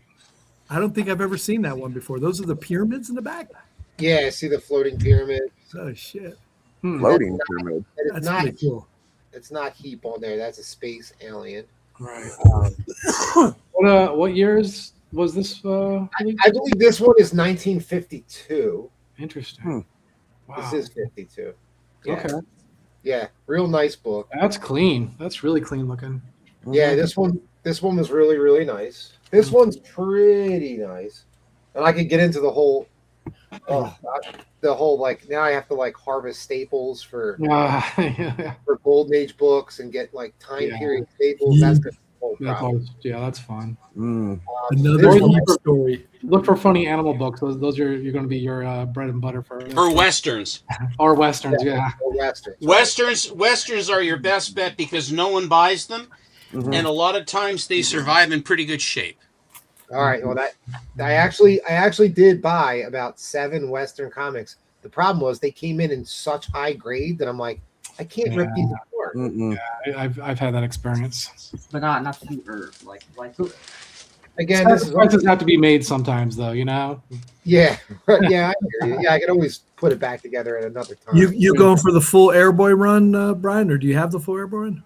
I have the full 19. All right, so here's the quick story. So when I was a kid, I was an artist growing up my whole life, and my dad used to take me to work with him in the summer, and I ended up going to Chuck Dixon's house. That's great. And I was like drawing Spider-Man in the truck, like trying to occupy my time. And he comes over and he's like, "Oh, you like comic books?" I was like 5. I'm like, "No, I just like drawing comic books." So then he comes back to the truck like an hour later, and he's like, "Here, these are my comic books," and they were Airboy. Wow. And I was like, "I'm like, these are your comic books?" He's like, "Yeah." He's like, I write comic books, and I was like, "Oh, awesome." So he just like I don't know, every week or every 2 weeks he would mail me comic books from that stuff that he was like he liked or that he was writing. So like that's how I got into comics, thanks to this. Awesome. Tell me that you kept them. Dude, I have every one, and he would sign and write notes on the interior, like the first page. What in the hell? Stuff, like, keep drawing, or like he would just. That's wonderful. Wow, that's what a story, man. So I ended up spending Thanksgiving with him right after he wrote Robin #1, which was like one of the biggest books from the 80s, right? And I'll, if I have time, I'll grab it. It was Thanksgiving night. I spent Thanksgiving with him. That book came out right before Thanksgiving. He drew like on the inside, like the bird is the word, and he's got like Robin stabbing the turkey, and it says like Happy Thanksgiving. Thanks. Oh wow! Yeah, he was really cool. Now, who is this person again? So Chuck Dixon wrote the Bane. Like he was famous for writing Bane, and he wrote the whole Nightfall series for Batman. Wow. Okay. Like, which was a pretty big deal. But then when they brought Airboy back to modern comics, Eclipse brought it out of the golden age, right? Right. And he wrote every single issue, 1 through 50. It was his idea. He loved Airboy, so he brought it. He brought the proposal to Eclipse. Worked with Dan Stevens and all those guys. And I have some of it here. I will show you some. Oh wow! He also did a Black Terror reboot as well. He did. He loved Golden Age comics. And he was born in like 55, so it's not like he wouldn't really read them growing up. God, I'm older than he is. This one is probably. I was going to say it, Steppo, but you beat me to it. Thanks, Doc. This I targeted because of the Eclipse comics run. One of the best runs is when he fights the Rat King. So this is him fighting the rats. You can see the rats on the bottom. Those are great. Yeah, I love Birdie. I think Birdie is a great plane. Yeah, man. So this one's beautiful. He really. This whole series seems to me it has a lot more world building than you normally see for a Golden Age series. Yeah. Am I wrong in thinking that, or is it because there's a lot of interesting characters and gadgets and it's got its own universe, right? Yeah, and you get like the Heap is also included. Yeah, a lot of these they bring out more idea of continuity because they didn't really have the whole continuity thing in the Golden Age. Yeah, probably not as much continuity. And I forget. I think it's like Skywolf, which was like an Indian character. He was an Indian pilot. Okay, which was kind of cool. Wow, that's great. Nice. Yeah, well, you FOMO'd me on this now. I have to start grabbing Airboy books. Oh, yeah, there's multiple characters. Skywolf, Iron Ace, Black Angel. Oh, there's MT. I know that voice. Oh, the best character is Valkyrie, which we'll get to in a second. Oh, I like the Black Angel. Yeah, Black Angel's great. So I'm jealous because he's got a better copy of this than I do right now. That's beautiful. This is a real sharp copy. It does, it's a really cool book. You got the Star and Bar Brian, you'll notice the star and bar on by the spine. Yeah. That is the code. That is the fig leaf code that no one went with, and then it died of borning, and then came the regular code. Yeah. Oh, okay. I didn't even know that. ACMP. Mm-hmm. Were there 2 of those codes, like 2 star codes or something like that? I thought there was like more than one. No, that was the precursor to the Comics Code Authority. Right. And they all said, forget it, we're not going to do it. Well, we'll use it anyway to keep them off our back. And then the real code came in, and then they just said, well, now we really have it. So okay, maybe I was just thinking it was like a bigger. Okay, never mind. And this is the last Golden Age book I picked up over the last. This one's rough. It's got. I mean, this one's bad. It's rough. I've seen worse. Most of them are, except the 50s. And It's beautiful. It's still the important part is still beautiful. Yeah, exactly. Yeah, the cover. Now, then the last couple I'll show. Oh wait, I'll show that last. How you were pulling out your air boys, and have to go get those.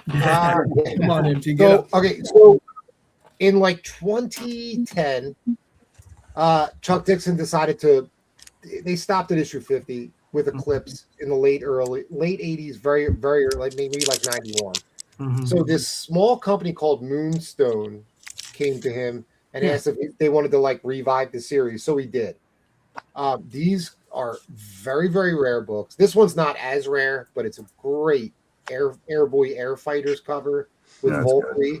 And this one is super rare. Oh yeah. Whoa. Wow. Super rare. These are early 90s or what? What's the? No, this is this one is 2010 when he brought. Okay, so a lot later. Okay, later. Oh wow. Yeah, it comes after the Valkyrie, the infamous Valkyrie cover that homage is. So we've never seen that. Didn't even know about this. That's really cool. Yeah, so this was by Moonstone. This is the variant for issue 1. Oh, okay. It's a beautiful like pin up for like the side of a plane type thing. You can see like the the ace. Yeah, how many planes they knocked down? Right. Oh, cool. So this one's actually going to CGC. There is one. Nice. There's one or none on the census, and this is a. I believe it's going to be a 9.8, but that's definitely going. Moonstone also did a Black Terror homage called the Blackest Terror, where it's a black version of the Black Terror beating up on.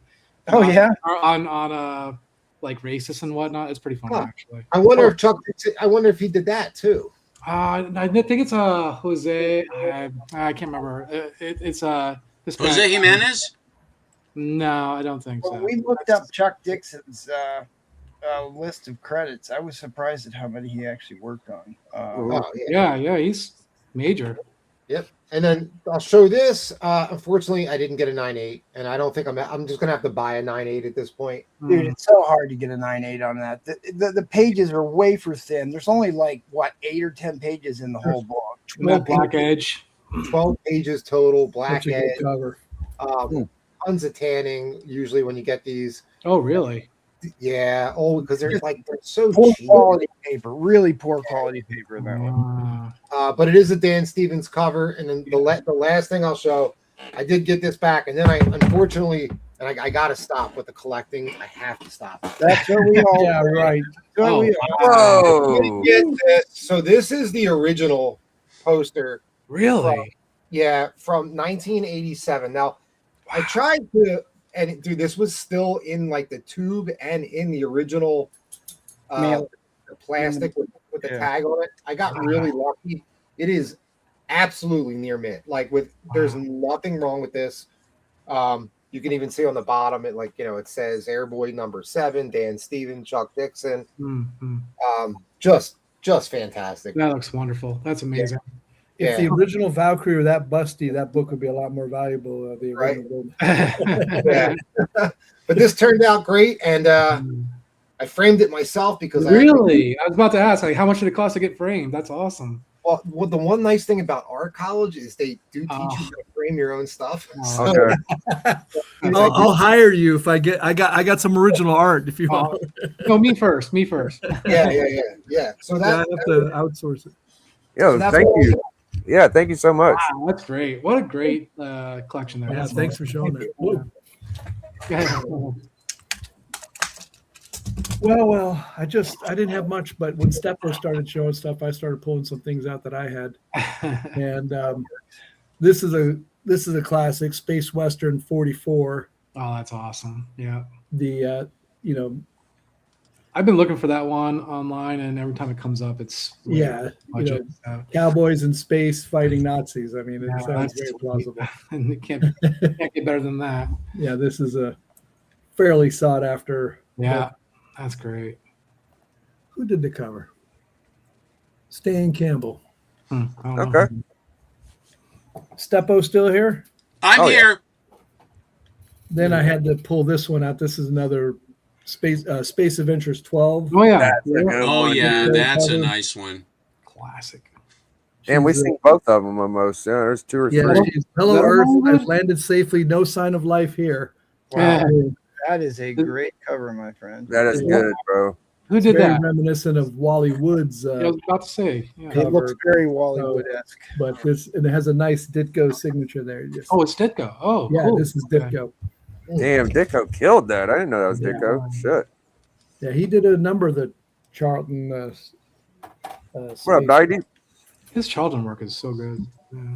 This is, we always talk about famous funnies and the various L.B. Cole covers, but to me, the Strange World run Oh, yeah. is a nice run to Yeah, go for. underrated title. Yeah. Underrated title. Yeah. Honestly. I have that. This is Get a him, Steppo. Gene Fawcett cover. Wally Wood does a few of the covers, and they're really outstanding. And those eyes Love are the purple. Yeah, the double eyes is good. The Yeah. mouth looking weird and shit. That's so funny. There we go. There you go. Oh yeah. Yeah. Those My are kind of guy American right there. ones. American ones. And here's the one of the Wally Yeah, Wood covers. classic. Yeah. Damn. Yes. Just purportedly, she was more scantily clad, but they complained and he had to add clothing. I think. Yeah, didn't they have to Well, add they some drew diamonds? in that the shield right down Yeah. to cover her trademark. Yeah. Ah. So just an excellent cover, and it's Joe Orlando as well. So Okay. just okay. like Peppo's cover, where it was Joe Orlando and Wally Wood. Orlando's a good one. Yeah. And he has a Girls in Tubes cover. I don't have that one. I forget which one is like number 4. Mm. That That's was good. beautiful. Oh, no, I'm thinking something else. My bad. This is my only space detective. So Steppo was Oh, showing okay. his, so I had to pull this Wow. one out too.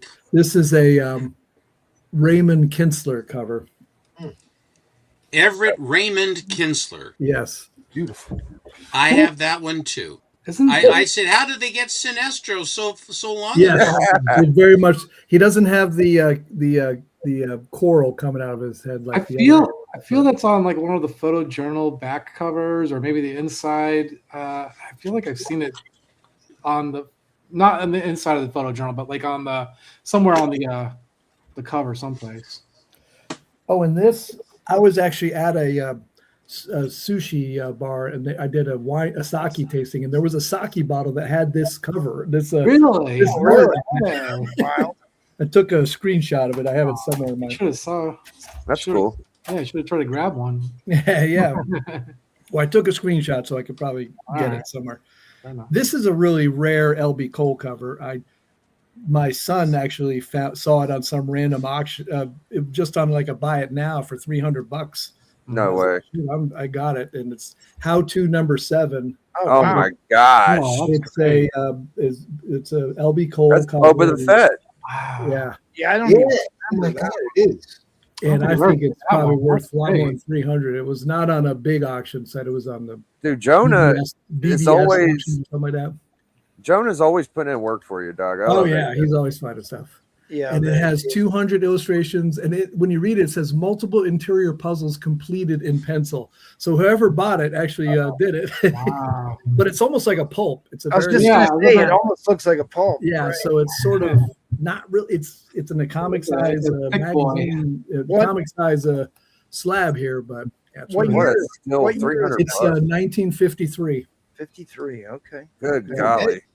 That is So- totally That old, huh? That's Yeah. Seppo was like 3 years old or so. I don't know. Yeah. 53. I'm nothing. Oh, you're nothing. Okay. I'm at 0. And this I just had out because it's a CBCS, and I was wondering if I'd try to switch it over to CGC or just leave it. But it's a Nick Fury shield. Oh wow. 9.8. 9.8. Wow. Golly. Those CBCS All right, are going to Comics be worth money. Toronto, change What's the that? game. Change the game with that cover. That Yeah. psychedelic pop art was a different direction. Comics. Yeah. And there's really nothing wrong with it that I can see, and it's listed as white pages. So I might, I don't know. It's an older case, and I felt like I should have. If I've had it long enough, I should have sent it to CBCS the minute I heard they were closing, just to at least get it recased. But Well, they still have the promotion going.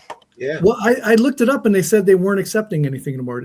So you're saying they're still Well, on? I talked to him on the phone today. He said the big problem, one of the big reasons they're backed up is all the CBCS slabs that they have in for their promotion. And I thought because where I saw that ad Oh, okay. site today. Gotcha. And then I don't have, a lot of big comics. I just bought some stuff recently. Just this was at my comic shop. I have no idea what it is. Meteor Man #1. I was like, You don't know that? That's from the movie. I don't know much about it. He sort of looks like the guy from Hollywood Shuffle on the front. What's his name? He is. That's the same guy. Yeah. Townsend. They made a movie about that. So, if I see it in this one of this, I'll grab it. I think that's Gil Kane. Yeah, that's great. Yeah. Great. Yeah, book. national time into that one. That's a great The book. Griffin, huh?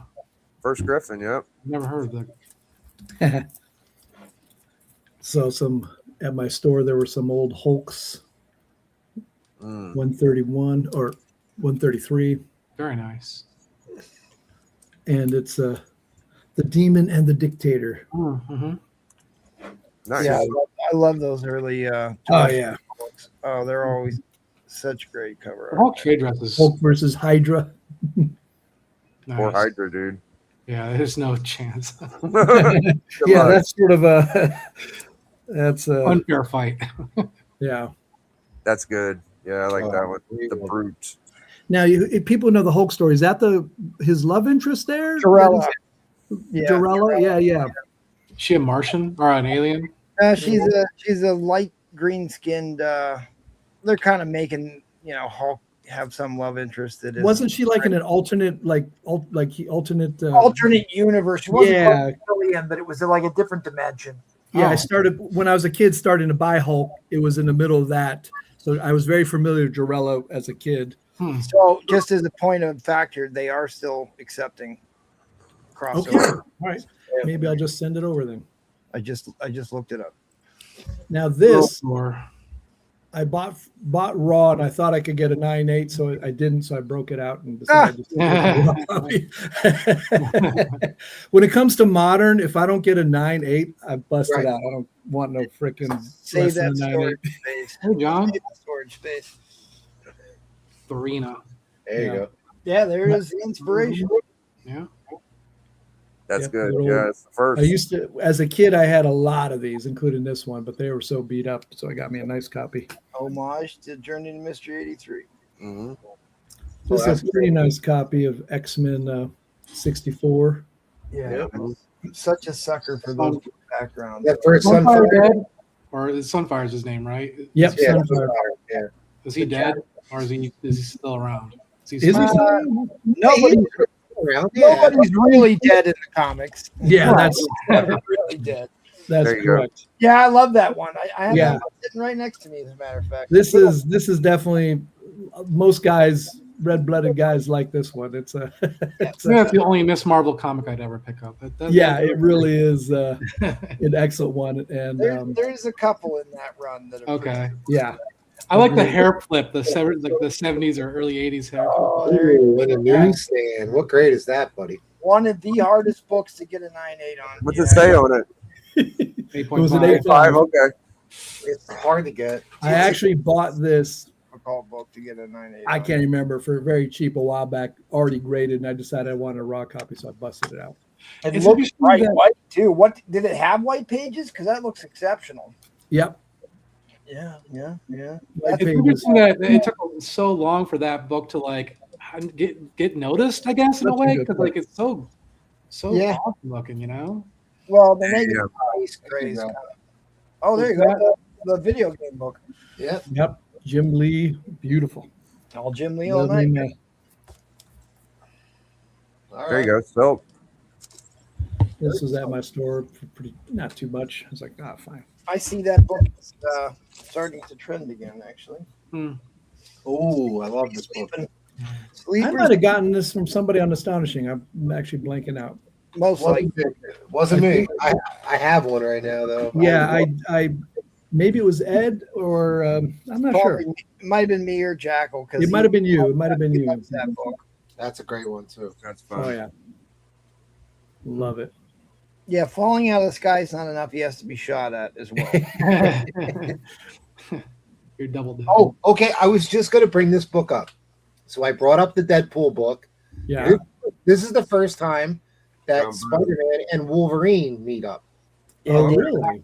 And it is a very expensive book if you can get it in high grade and nobody realizes it. Well, ain't it the first John Byrne X-Men art too? Well, I And- think the first John Byrne X-Men art was in like a preview in something. That was a team up. Okay. I will say that Marvel team up, you don't see it very often. That's not a book I come across very often. Now I got a whole bunch of these recently. Most successful comic book in history. Yeah. Why is it worth like I got it from $1,000? Brian, as a matter of fact.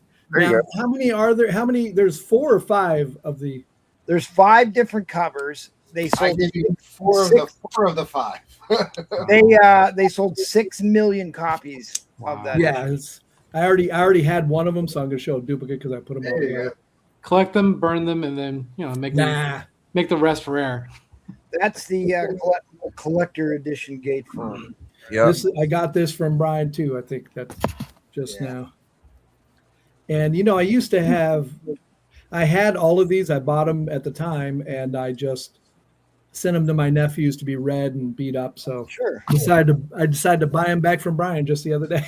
I mean, it's You get rid of them and then you get them back. iconic. Now he didn't have this one, but I actually already had this one. Oh, so. good. So I had that one. The 3 he didn't have, I happened to actually already have them. I lost that. Yeah, first Weird. cover appearance of his hand, and then there's his first full appearance. That's the best cover. Yeah.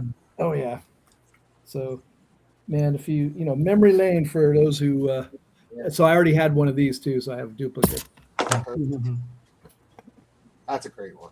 Pretty good too. First birdie. Yeah, first birdie. And you know what? I'm gonna pull them out and read them. I'm just having. Hey, There you go. I like That's Barry 90s. Windsor. Who's that? X-Men. Is that Barry Windsor? No, That's Jim Lee. that's Jim Lee. Yeah, So I it's think sort of so. it's reminiscent of the. All the script, Presents. the chicken scratch on the face. Yeah, it's reminiscent of the Weapon X sort of look and something. Well, not really. Yeah, I mean, probably not. Well, it's all that scratchiness, I think, is what Yeah. yeah. Oh, that's the best cover. Oh, That's is- pretty good. I didn't know This that was. is sweet. This is sweet. I couldn't even remember how. Most of these was like seeing them all over again. I Yeah. was buying them and I just couldn't remember. Yeah. That's awesome. Yeah, Long shot. this one's There a you go. classic. that It is. Yep. Jim Lee. Just great stuff. Love the 90s, man. Love the 90s. Hazardous. I like the 70s and 80s too, and the 40s and the. I enjoy 90s X-Men. I think it's fun. Yeah. It was a great. Yeah. It was a great read. That's for sure. Yeah. I liked it at the time. Yeah, I mean, sometimes you read these things and they're not.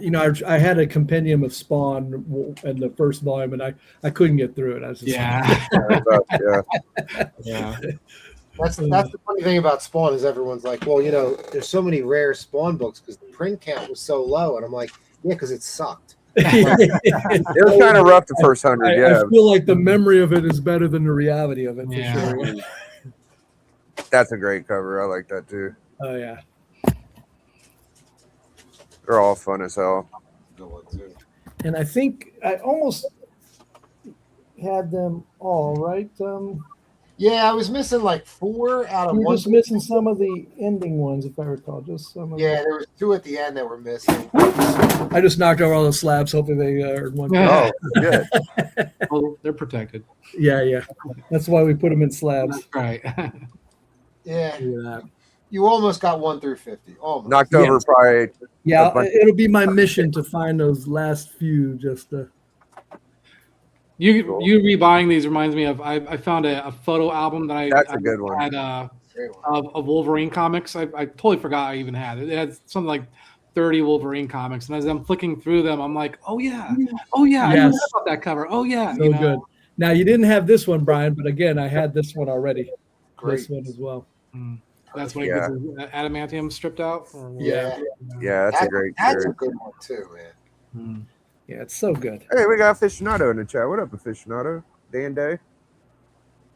Good to see you guys. Jimmy, what's up, buddy? JSS. Jimmy actually came to Philly like a month or two ago. And we No shit. Y'all hung out again. And had a meal and hung out at a bar and drank. And it was on a weekday, and I had to get to work 7 a.m. the next day, and I had to get back from Philly to here. I was messed up. Not because I actually drank a lot, just staying out late. Yeah. Wedding, right? Oh yeah. Bleaker Who just got showed this? It was Bleaker. Yeah, Bleaker got did, yeah. that. I never did get one of those. It's Psylocke, good. man. Psylocke was one sexy mama. Yeah. Oh yeah. Do they do much with Psylocke now? Like, what's Psylocke's story in the modern era? I've lost. She's a good cover by. Sexy, yeah. Yeah. Her Put her on magic, the cover, sell it. yeah. Magic covers, Psylocke covers. Just rinse, Yeah. repeat, rinse, repeat. Didn't they like race swap her at some point or something like that? I don't remember that. Race Well, no, swap they her. turned her into like a different. She had a different costume and. Okay. Psionic Look at that cover. I thought she went like from English to Asian, Yeah, or maybe Asian That to screams 90s, man, right there. English to Asian? Are you talking about like Look the at that. Captain Britain UK Psylocke? I guess that makes sense. maybe. I don't know. Yeah, wasn't that her? Look at Cyclops here, man. He's pretty swole. Yeah, he's not playing around. that was a steroid. Oh, the phalanx. Oh, yeah. That's cool. That's the first. That's like maybe a first. I can't remember. That's the one I love. I always love. That's a pretty cool good cover. too. Yeah, I like that. Banshee. Banshee. You feel like he sort of went by the wayside. It's nice to see Yeah. him. If he got pulled, okay. I thought he was Oh, gonna plot the other next one. That's a really good cover. Yeah. Look at it. Yeah, these are just Yeah. getting more and more. These are all Kubert, Andy Kubert, right? Oh yeah. Look at this one. Oh yeah. Damn, that's a key. That's a key. That's cool. Did you watch Love that it. series? It was really good. The TV series Legion. Oh, that's nice. That's pretty good. Legion's Quest. Yeah. Yeah, no, this was fun going through all this, man. It was, Yeah. and I think I have. No, I actually have. I didn't dig far enough. I have. Ooh. Look at that. Yeah. I think I have two more here. I just gotta,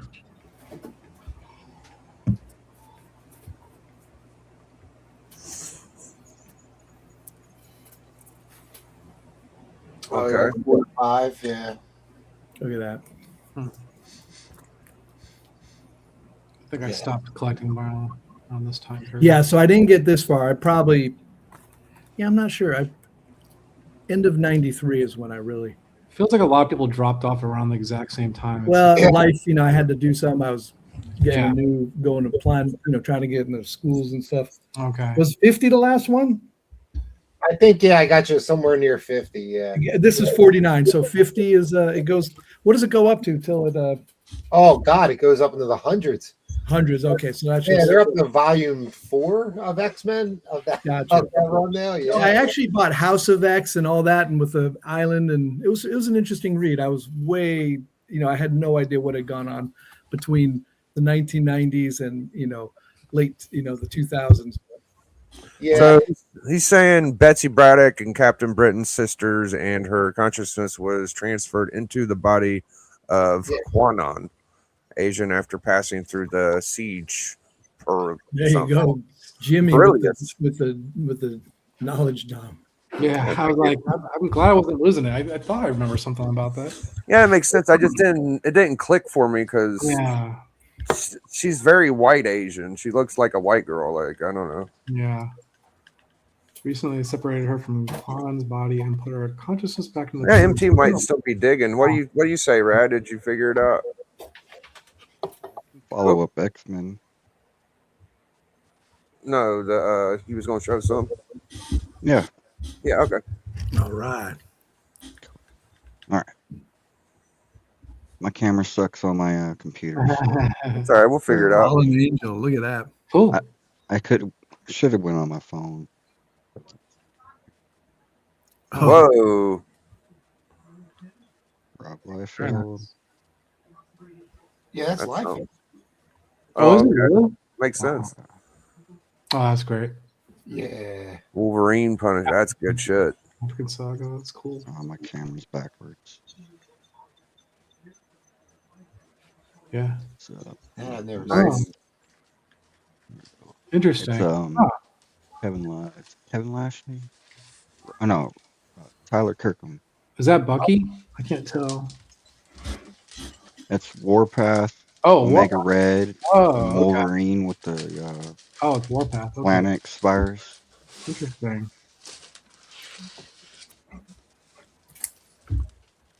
Oh no. Oh, that's a good one. Yeah. So that's funny. So we use that as our Well, auction.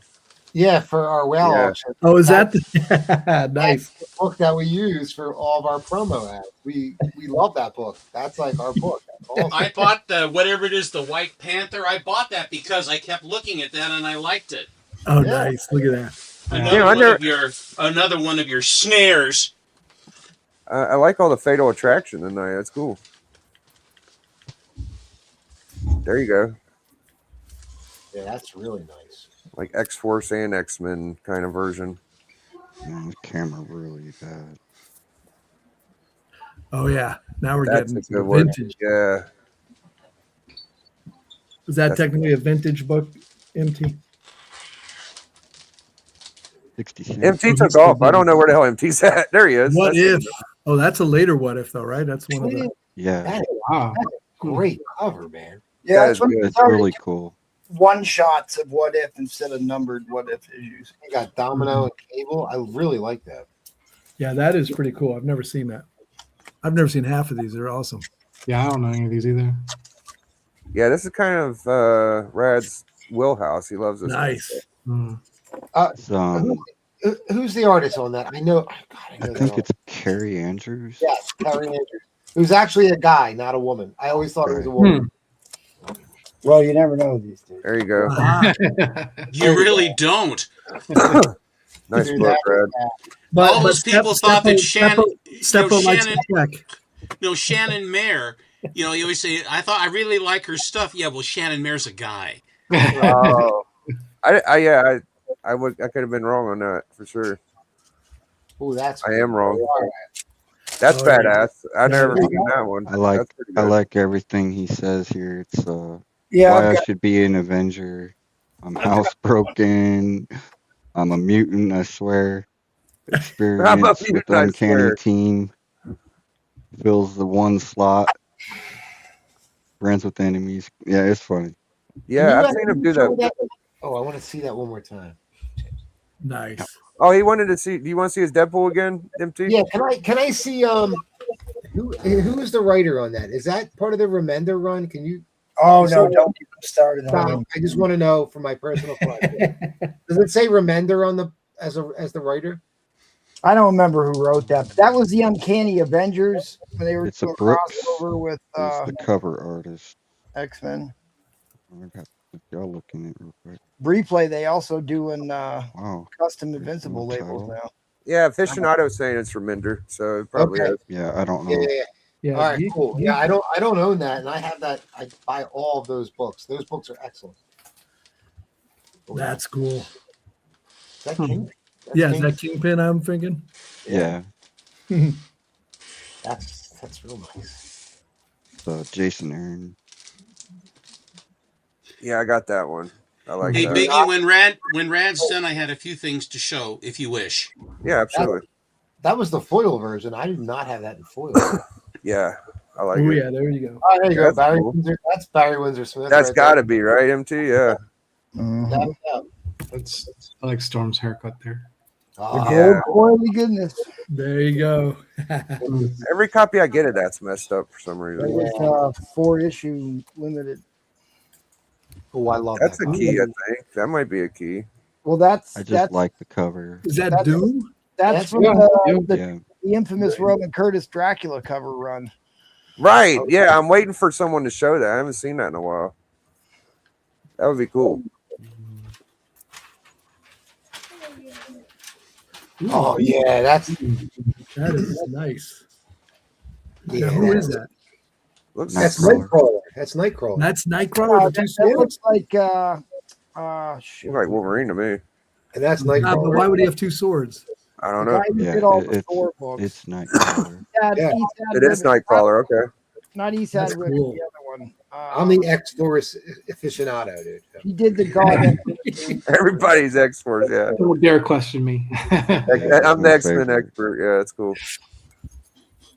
There Wait a you minute, go. I thought Alan wasn't in here. Okay, good. No shit about the X-Men. I love how Alan. Don't question me. I love how Alan was saying he's trying to collect all the Hitler covers. Get out of here, Alan. He's trying to collect every cover. Yeah, Yeah, come on. That one's great. The movie theater one. MT, you know how many Golden Age Hitler covers there are?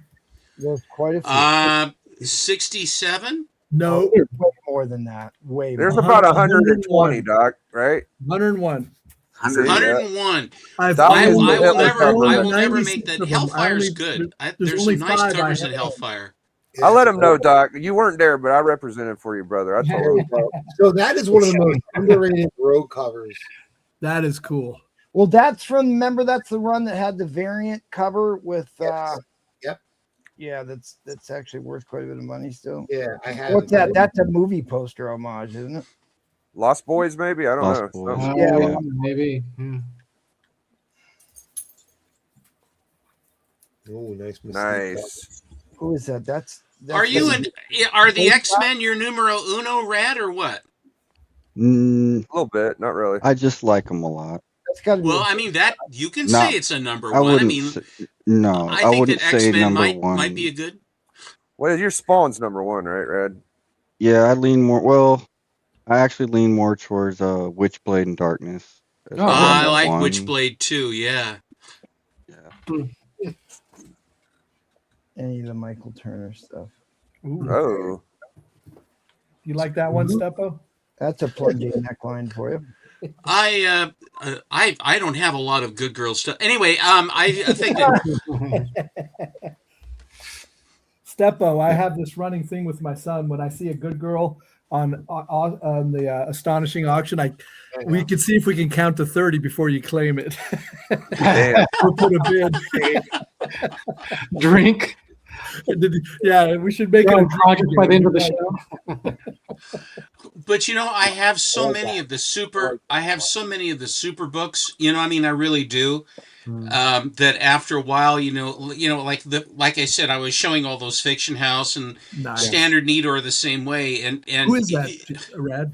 That's Something Tyler is Killing the Kirkham. Children, I think. That Kirkham. Oh, so we're out of X-Men. So I was like, yeah, I didn't rank. Okay. Yeah, I don't know why they keep dragging their feet so long about getting that. I guess it was going to be a movie, and now it's going to be a TV series. They went to Netflix, and Netflix, they basically couldn't work a deal out with Netflix. So then he took it to Blumhouse, and Blumhouse just took the rights, and they've wow. announced that they got their live action Yep. and movie with a cartoon also Yes, with in the the cartoon. works.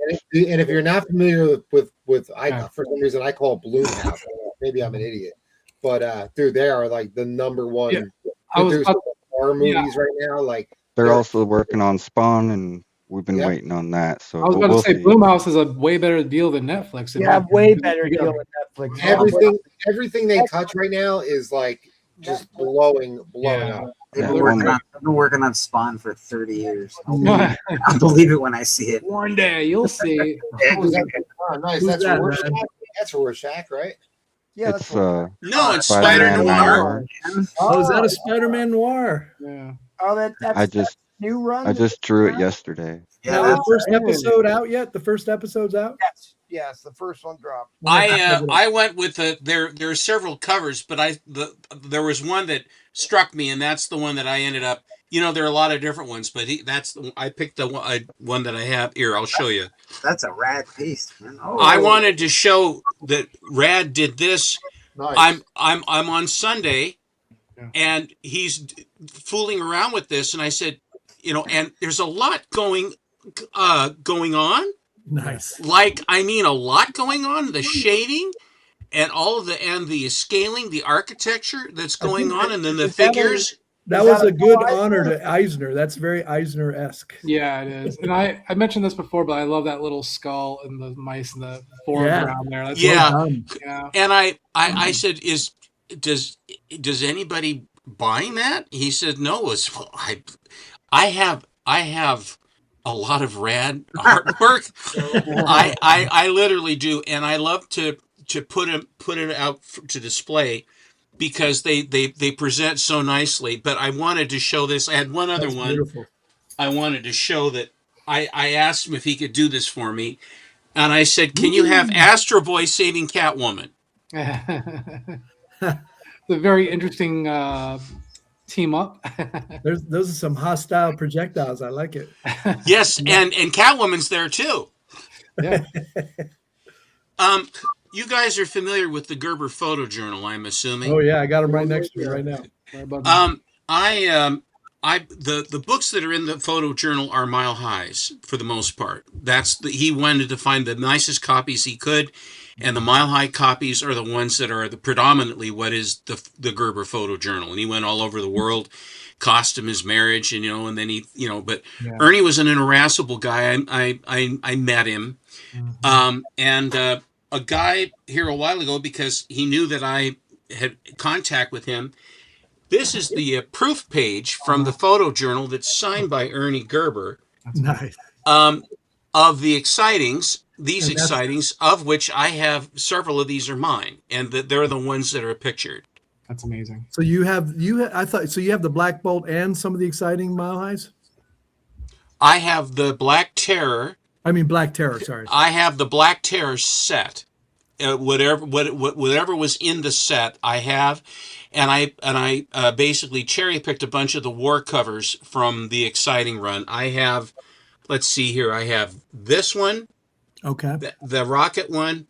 I have, let's see here, I have this one with the shells. I have the steamroller. Oh, the steamroller one. And I think I know you have the candy one, but you don't have the Mile High. Now, the Mile High candy I did have. Oh, you and did? A friend of mine, erstwhile friend of mine at the time, wanted it so badly. Mm-hmm. And I think I had six of the, I took the war covers. Okay. Yeah. And he said, I want the candy bar cover. Mm-hmm. And I said, well, and I'm a nice guy. And I said, well, I know that's your favorite. And so I negotiated everything. I came up with all the money. I did everything. And then he goes, I said, well, all right, if you get the candy bar, then I get the next two. And then you get one, and then I get one. Mm-hmm. He says, wait a minute, that means you get 3 out of the first 5. Mm-hmm. And I said, I worked the deal. I got my prices. I'm the one that worked it. I'm the one that has a relationship with him. Mm-hmm. And we went around and around. And finally I said, okay, obviously this is a problem. I'm just going to keep them all because I just don't think that's, no. And so then he sold me his copy of Exciting 39 for $35. Wow. And then it came back a 7.0 white pager. Wow. So now, did you ever sell any of your Mile Highs? No. Any of your big books that? No, I've never. No, you kept all of them? I early on, I've told this story. I'm old. I sold the Holocaust cover that I had. Mm-hmm. I sold some Submariners that I had, and I sold that Weird Tales 74. I had a copy of that, but it was real rough. Yeah. And but I made good money on every one of them. I made a chunk of money. Okay. But then when I wanted to replace them, I couldn't find them in that grade. I couldn't find them for that price. Mm-hmm. So I ended up buying lesser grades for more money. Oh. And I did that twice, and then I was cured. Okay. Right. By the way, Brian. Now, is everybody familiar with the candy cover? Yeah, the chocolate bar, the poison chocolate bar. The poison. Yeah. It's like And Nazis handing out poison What is chocolate it, to kids. It's I crazy. want it. It's a standard, right? Yeah, standard standard, door. Yeah. The thing about it is that I was trying to figure out why Schomburg did that, because he came up with the idea, and then it occurred to me that one of the biggest tropes in the war were GIs giving Hershey bars to the poor waifs in Europe. You know, give the kid a Hershey bar. Yeah. So Schomburg turned it on his head, had Nazis injecting poison into the candy bars, handing it to the little kids in the window, smiling. Yeah. Brilliant, absolutely brilliant man. Here is the first appearance of Valkyrie. Dude, that's on my list of books. That's on my list. Yeah. Brian, is it your birthday coming up? Yeah. Doc, you sure are helping me tonight. It's nice to have this help. Dude, that is a huge book. Thank you. It's a cool book. Yeah. I love that book. Hard. It was hard to find this. Alan had a copy. Alan has most all the books. He is for low grade is better than no grade with Alan. He's a completist. And in my first collection, I was a completist too. But when I sold my collection in '88 completely, I mean the whole thing from '65 to '88, I sold it, and then dedicated myself to Schomburg in the Golden Age. Yep. That's what I did, and I fixated. That's in '88. That's when I started on the Golden Age. But this, he shows a lot of interesting books, and then I try to find. I have to find nice ones. I can't stand unless I have to. But this one is just if you've read the story, she rips his back open. Ouch. In the story. I posted it on Collecto6 on my wall. It's there if you want to watch it. Yeah. Wait, so she's a villain? She starts out a villain. She and her air maidens, they're all Nazis. And they're shooting down all these British planes and stuff. And they say, Airboy, you got to help us out. So Airboy goes out, and then there's another guy that's involved as well. But anyway, the long and the short of it is, she and her air maidens come after Airboy, and they get him. And then the air maid they want him to tell them the story of how does Birdie work and all this. Because there's some sort of Brian, I don't know if there some kind of elemental or emotional or psychological connection to Birdie. Yeah. I mean, it's yes, there is. So because it was a doctor came up, some scientist came up with one aircraft, and it was almost sentient, and it bonded with Airboy. And Airboy is the one that flies, and then no one knows how to fly Birdie except for him. And Birdie can do anything. And but the long and the short of it was that the air maidens watched Airboy get flayed alive by the Valkyrie. Okay. And then they said, "Oh, Airboy is such a nice guy that he was so terrible." So they rescue him. So then the Nazis catch him again, and he says, "We're going to execute all of the air maidens because they helped Airboy." And then Valkyrie says, "Whoa, whoa, whoa!" And then Airboy escapes again, and she says, "If I get Airboy back again, will you spare the air maidens?" He said, "Absolutely." So she goes out and she finds Airboy again, and then she comes back and he says, "Proceed with the execution of the air maidens." And so then she takes out a Luger and she shoots the guy through the heart. Oh wow. Wow. And then she says, "I was completely wrong." And then she comes over to the Allied side, and then it's sort of like pain and pleasure with him with Valkyrie from then on. But this is and this is the second one. This is a really, really big one. So that's the biggest Airboy book, except for Air Fighters #1. That's the one. That's the only bondage. Oh my God, it's 7.5. Yeah. Steppo, you recanted that story better than I would even if I read that thing yesterday. Yeah. I give you kudos for that one, my friend. Would have been 80 years. Thank you. This is even bigger. This is even bigger than the last book. Sure. This book's huge. It's a monster book. Finding that meme of women stuck on propellers is on Zip Comics, Wings Comics, Pep. I mean, that was a common little, the minds of the artists. Yeah. And they also, I mean, if you look at the Wings covers, they're all lashed up on props, and guys are on propellers too. It's and then you can get the clickety clack Thompson. Nice. I saw one of these because I said I thought it was so cool. I finally saw one, and it's during the war, and it's a piece of wood that goes click, click, click, click like that. Yeah. And I said, "Here, you can have it back." Yeah. You can't even have a picture of a Thompson over on Steppo. You might get your channel took away or something. Yeah. Don't do it, Steppo. Don't do it. Yeah.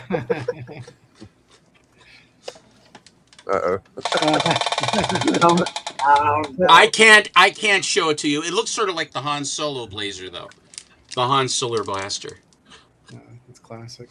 Look at that. That's good. So going back to the Valkyrie thing real fast, I just have a question about so that whole Ilsa She-Wolf of the SS trope, is that a pulp / golden age trope that in the 70s they were revisiting as like an exploitation sort of thing, or do you guys know?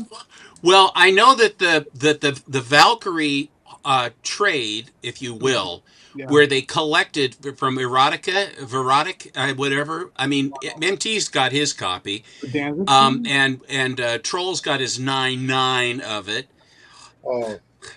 I have a crummy 9.8. I have a crummy 9.8 of it, but they collected all of a lot of the stories of the Valkyrie in one place, and it goes through the whole thing where she starts out as a villain and then sees the light, and then and each time that the Valkyrie comes back, all of the Valkyrie appearances are very desirable on Airboy. Yeah. So I was just wondering if like that whole hot Nazi chick thing is like a trope from like the golden, or from maybe the pulps that kind of found its way into Airboy. Well, I think that the Black Angel is not a Nazi, but she's fighting the Nazis all the time. Okay. Right. Hot chicks fighting the Nazis was during the war. It wasn't so much in the mainstream stuff. I mean, you could say with Timely there was a little bit, but the female stars of Timely all kind of came at the near the end of the war, when they were bringing more female characters in, because all the guys in suits, everybody coming back from the war, they said, look, we want girls in crime and horror and adventure and science fiction, and we don't want to see guys flying around in their underwear anymore. We want to see women flying around in their underwear. Yeah, well, I mean, you have your female secret agent provocateur. Yeah, Gal that appeared in noir stuff, and then that makes sense. That makes sense. Okay. And then the pre-code stuff, and then it ramped up. The Good Girl era went from about late 46 through 47 into 48, with some into 49, and then sort of drooled off in 50, because they kept putting more and more word balloons into it. They didn't let the art stand. But then what they did was the Good Girls didn't go away. They basically, as the genre standalone kind of went away, it shot into everything. It was in westerns. Good Girls were in damsels in distress, horror, crime, science fiction. So we never got away from the Good Girls. The Good Girls took over, which is beautiful. Funny Here animal. you have this wonderful Lone Ranger silver bullet ballpoint pen set with cowboy belt.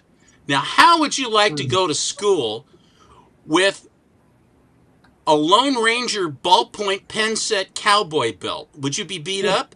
I think that a lot of kids would. I remember when I was a kid, I wanted to wear cowboy boots to school, so I could see a kid loving to do that. Yeah. I mean, I wish I could find that. I'd love to have that. Yeah. Real silver? Oh, I'm sure of it. Oh, there you go, the Wings homage. Yeah, there you go, Navy. Oh no, Paul. Oh yeah, show's over now. Oh, hello, Paul. Beautiful book. And the way they lose weight here is they get an orbital sander, and they run with 100 grit, and they then they transition down if she survives. The good old days, yeah. Try the spot reducer for 10 free days in your home, taking time out for meals, of course. You too will notice the difference. This is the Cosmic Aeroplane copy of this book, and probably the most spectacular color strike fanny cover in the Cowgirl Romances title for sure. She works out. But she doesn't have to. But look at the different colors.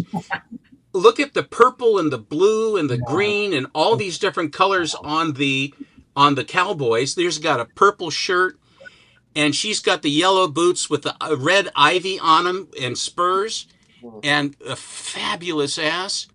It's fiction. Now, the Cosmic Airplane guy was using these to teach art in his class, right? Yes, what he did was he basically was an art teacher, and he utilized comic books to show how to draw. And then when he would be done with it, he would then put a circle, and then he would put a check mark each one as they would go. So the Cosmic, and it's Cosmic Airplane because Cosmic Airplane was the shop that he took them to sell. Like the Mile Highs or the Edgar Churches, but the Mile High went to Chuckles Rosansky. Yeah. And then he got them, and then there's this whole story. I met Chuck anyway. But nevertheless, all of that the Cosmic Airplane books, and he took very, very nice care of his books. I have a Planet Comics, and I showed it on our last time.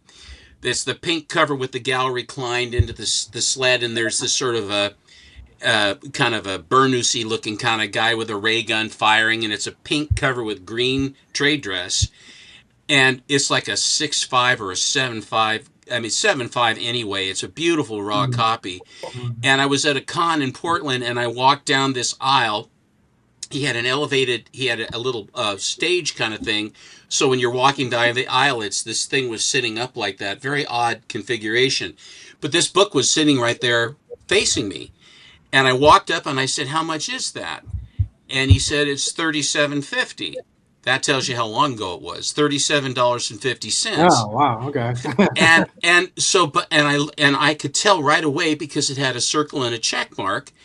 And I opened it up, beautiful book, and it had circles and checks. I said, "Hey, this thing's got circles and checks all over the inside." He said, "Oh, okay, I'll make it $32. Oh my gosh. I said, "Okay." Wow. How do I sleep with myself? Like a baby. That's right. There you go. Now, guys, I need your help on this one. I really do. There is a feature on this cover that I don't know exactly what's happening, and I've looked at a lot of comic covers, and I don't know what it is, and I'm scared to know what it is, but I will show you. It is Eerie Comics, number 10. What is going on there in the saddle? I don't know, but I made a thumbnail of that with your face. I remember doing that. And now the cat is beautiful. I mean, the cat is just killer, and the skulls. You got pink and blue in the background. You got, once again, Doc, we got coral coming out of this guy's head. Yeah. That's the least that's coming out of him.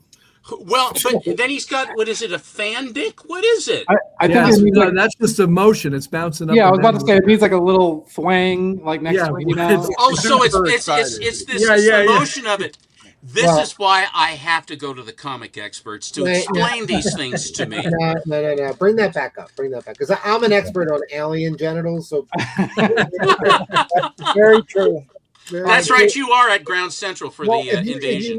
If you notice on his arms, it's the same pattern on the top of his forearm that it is. Yes.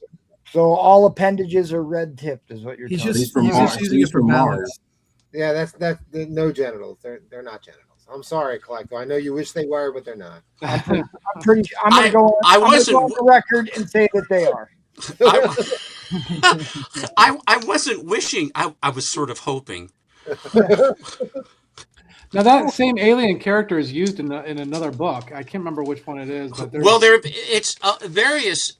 And I was unaware of them, and then all of a sudden, as I started looking at some books, I said it's the same coral head, you know. This is a Matt Baker cover. Oh yeah. Oh wow.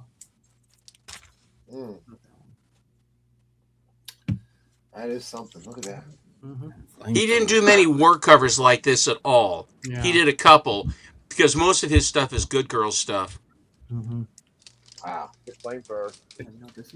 The color on that Girls. flame is nice. Oh, here we go. I guess I'm in my Flash box. Here is Flash Comics number 9. Yeah. Oh, man. Jeez, that is awesome. I'm jealous of them gold Hawkman. Yeah. Sheldon Maldoff. Yeah. Shelley Moldoff is just wonderful. His Hawkman covers are the best. I think. I like the Flash ones too, but that. Well, no, but the thing is this, and even in the 70s, when and into the 80s, as the Golden Age stuff came on, all the Flash covers that had Hawkman were the ones that were selling, not the Flash, I believe because people were collecting the Moldoff covers, not the E.E. Hibbard covers. Or Kubert, because he had it later on too. But the Moldoff covers, because he took a lot of time and pride in what he did. It's a shame he couldn't keep it up in the 60s. Here is Flash. Here is Flash Comics number 15. Oh wow. Yeah. And every one of them, like there isn't a bad Hawkman cover I've seen yet from the gold. Yeah. Blue label.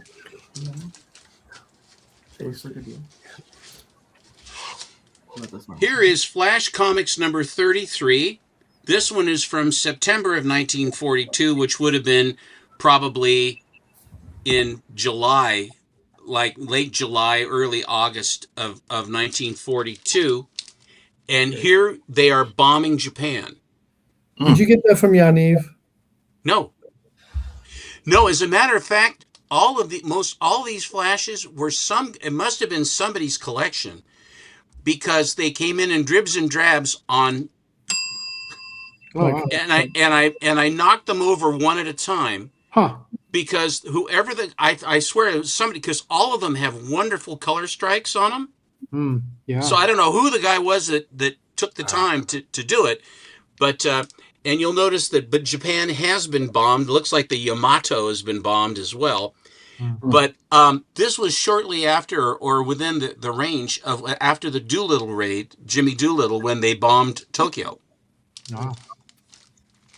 Yeah, I used to have that exact grade, and I sold it to Yaniv a while back. So I was just interesting. Maybe he put them on there. No, I don't think so. Okay. Here is Flash Comics 37. I was unfamiliar with this one until Alan showed it to me, and it's one of my favorites. This particular book has the deepest, most beautiful color strike, and the content is just killer, with Hawkman and Hawkgirl both with all the birds. Yeah. That's wild. Yeah, that's great. Yep. Man, the composition of that is amazing. Yeah. Was that her first cover, or was she on All Star too? I can't remember. No, I think she was on. No, let's see. I can't remember if this is her first. I don't believe this is her first cover, but she's not on a lot of covers. I think Hudat has the first Hawk Girl, actually, maybe. And Hawk Girl's All Star 5, but she's not on the cover. Right. This might be her first cover. She predates Wonder Woman, right? Say again? Does she predate Wonder Woman? I don't think so. Does yes, she? she does. No. Well, maybe she does as a civilian. 1, she was in Flash 1, and All Star 5 is before All Star. You're right then. Yeah, you're right. Oh, okay. Cool. Yeah, Hudat does have the All Star too. Yeah. So, and she doesn't wear her mask on the cover. They always have her with her face open on the cover, but in the stories inside, she's wearing her mask. Yeah. Oh, he's wearing a mask. I thought he just looked like that. I don't know, dude. Now, that one was. You should read the 90s Hawk World series. It was good. Or the late 80s. I forget. It was really good. That was 37. Yeah. Here is issue 39. I'd have to read DC, though. So. Damn. Where she's kicking them right in the butt. Yeah, they clearly like grab some photo for her face, which is great. Yeah, I was thinking the same thing. As soon as I saw her, I was thinking the exact same thing. Yeah. Yeah. And down here you've got Keep 'Em Flying. a photo of a can dance or something like that, and like, oh, let's just. But I love the artist's interpretation of the wings. Like I love how he does it. Very They're stylish. good, dude. This is another cool one. This is Flash Comics number 49. This one's from January of 44. Wow. Wow. He's like a magician and shit. Look at that. Yeah. Or scientist. No, he's got the same kind of bolts that Super Magician has. That's cool. Hmm. Crossover. Wow. Black in the skies. Here is Flash Comics number 55. Oh yeah. That's cool. It looks very Kubert-y, but I guess it ain't, huh? Mm-mm. All right. No, this is still Shelley.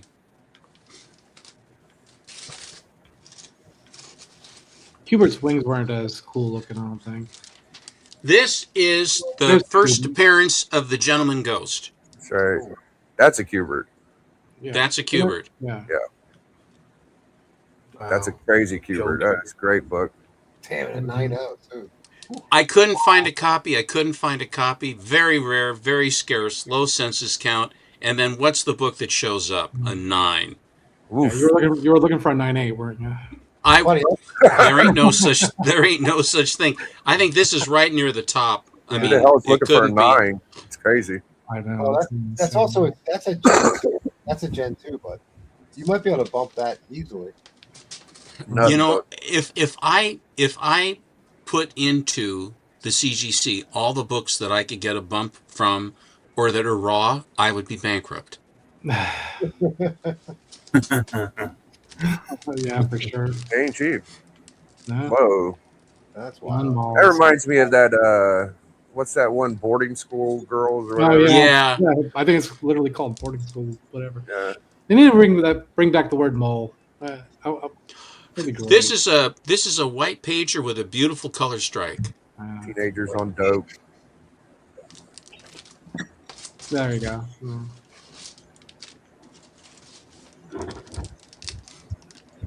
There you go. Whoa. Nice. I always like them when they're cutting a butt on the cover. Gun Molly. Gangbuster Molly gun.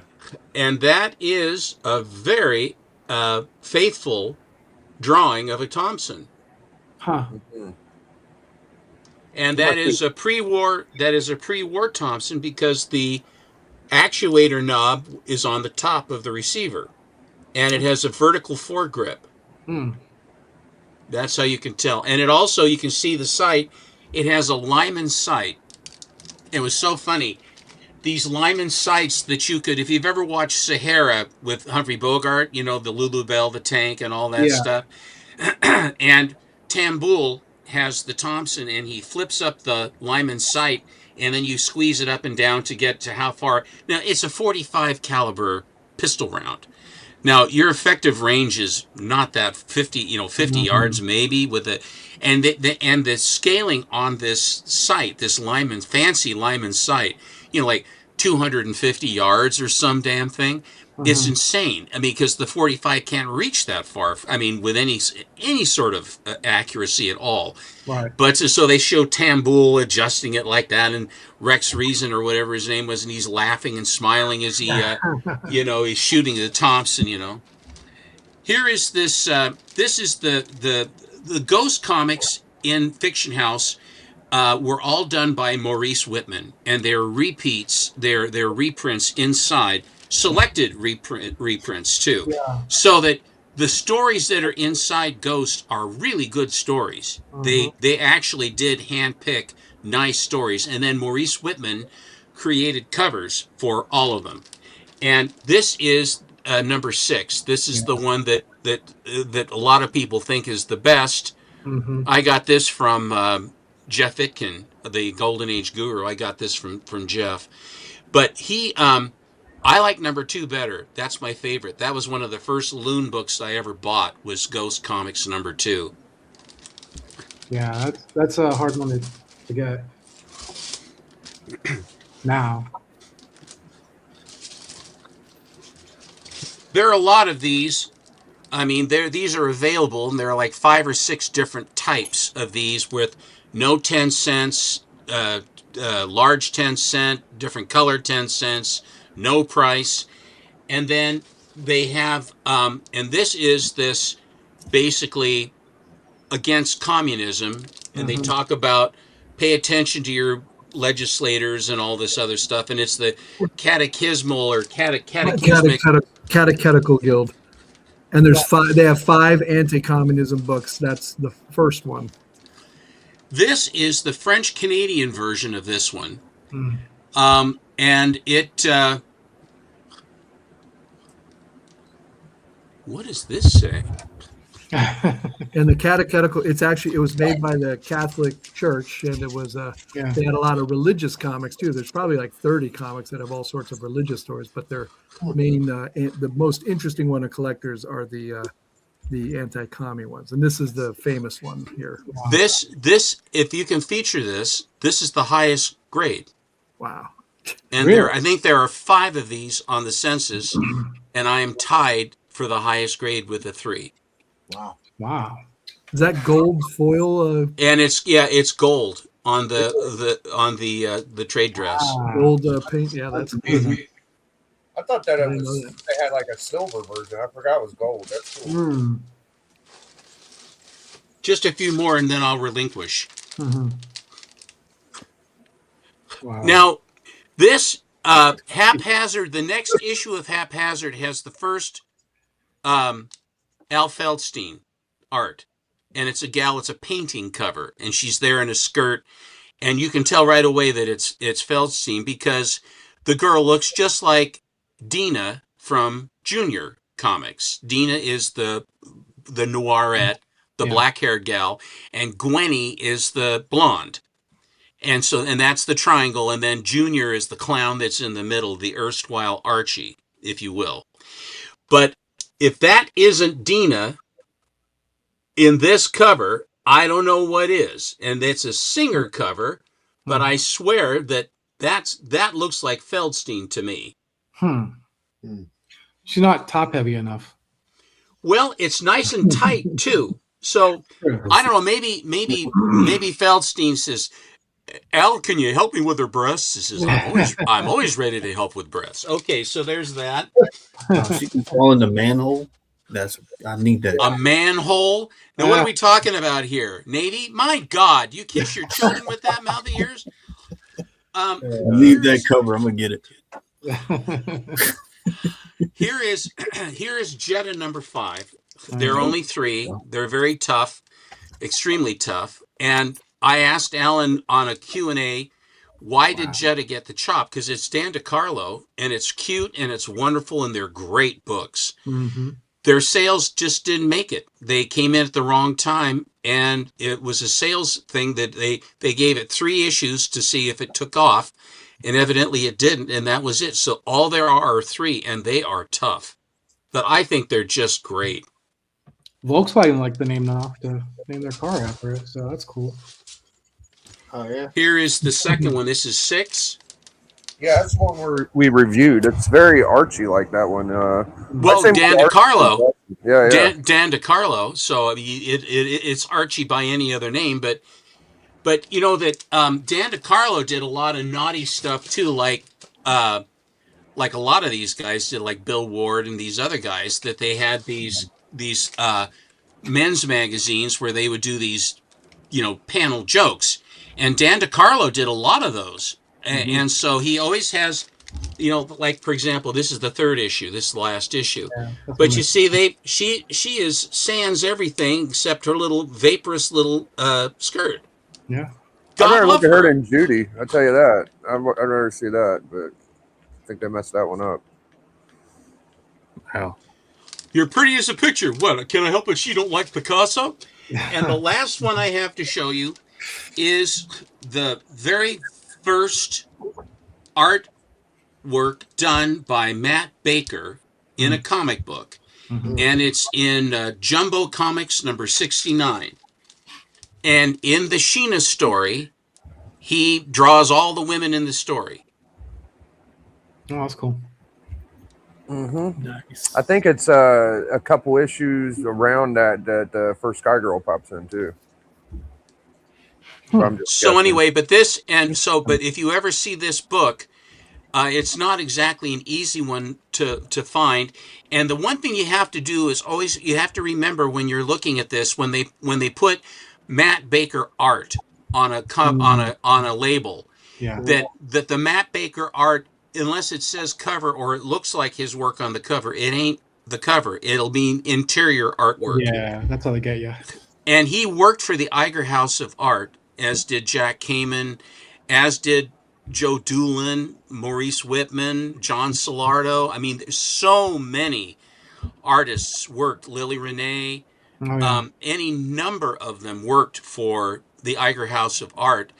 And so when they were packaging, when you would get a Jumbo, Jungle, if you get any Fiction House book, the interior stories are always really good. The packagers, every story looks good. It isn't like you get some zonk. They all are really well done, and some better than others. And then so like you'll get with Jumbo, you'll get Sky Girl, and in Jungle you get like Hooks Devlin. I mean, you get all these different. They have the same type of genre, but they would then have different characters, but they would still put them through the same kinds of paces.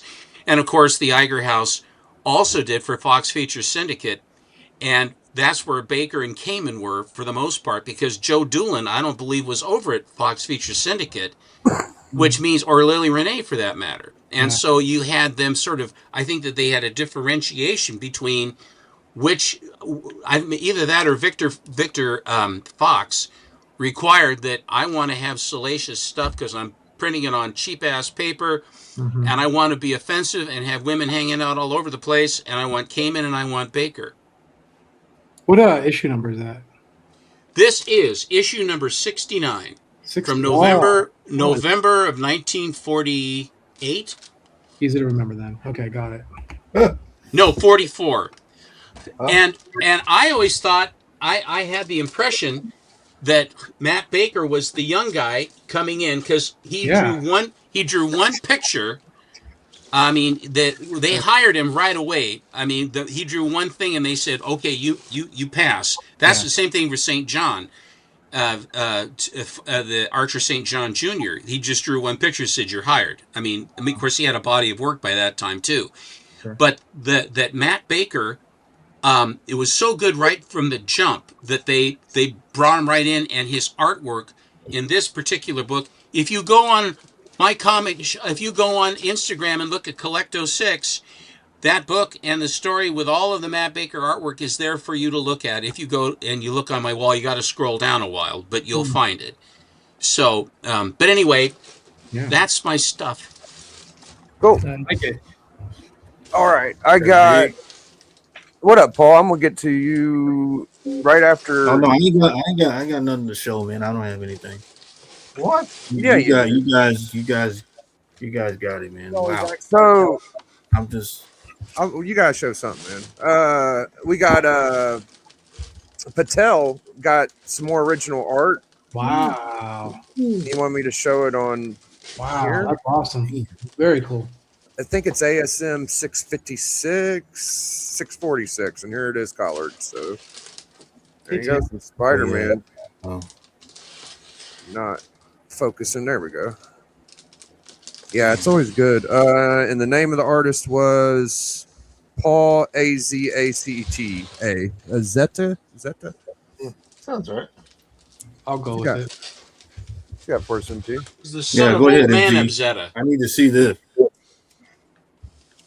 Well, I'm not going to pull up my Airboys. They're all down. Oh, there you go. It's a lot like the one we saw earlier. Yeah. Ooh, I thought that when I saw it. Was the inspiration for the other one that Replay had shown, and I don't actually have that other one, but she was, she's explained as a glamorous raven-haired Nazi. Aviatrix is how she's written. Aviatrix, okay. She is.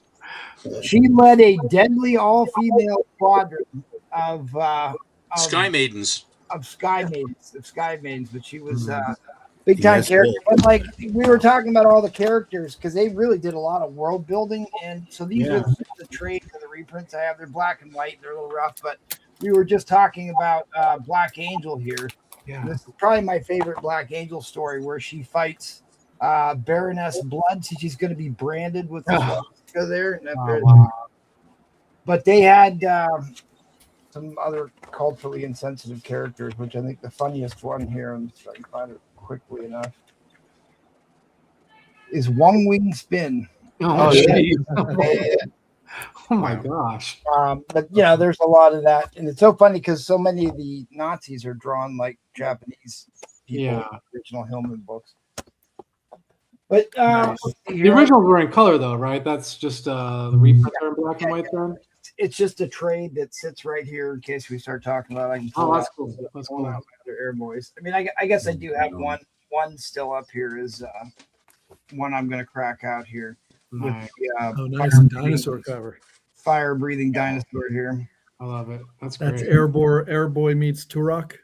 Yeah. Well, that's exactly why I like it, right? Neat. This is for all you deviants out there. That would make it all of us. I have that. It's hard. You have three. You have four of them. It's a no. I have. There are two. There's one that's naughtier than that. Yeah.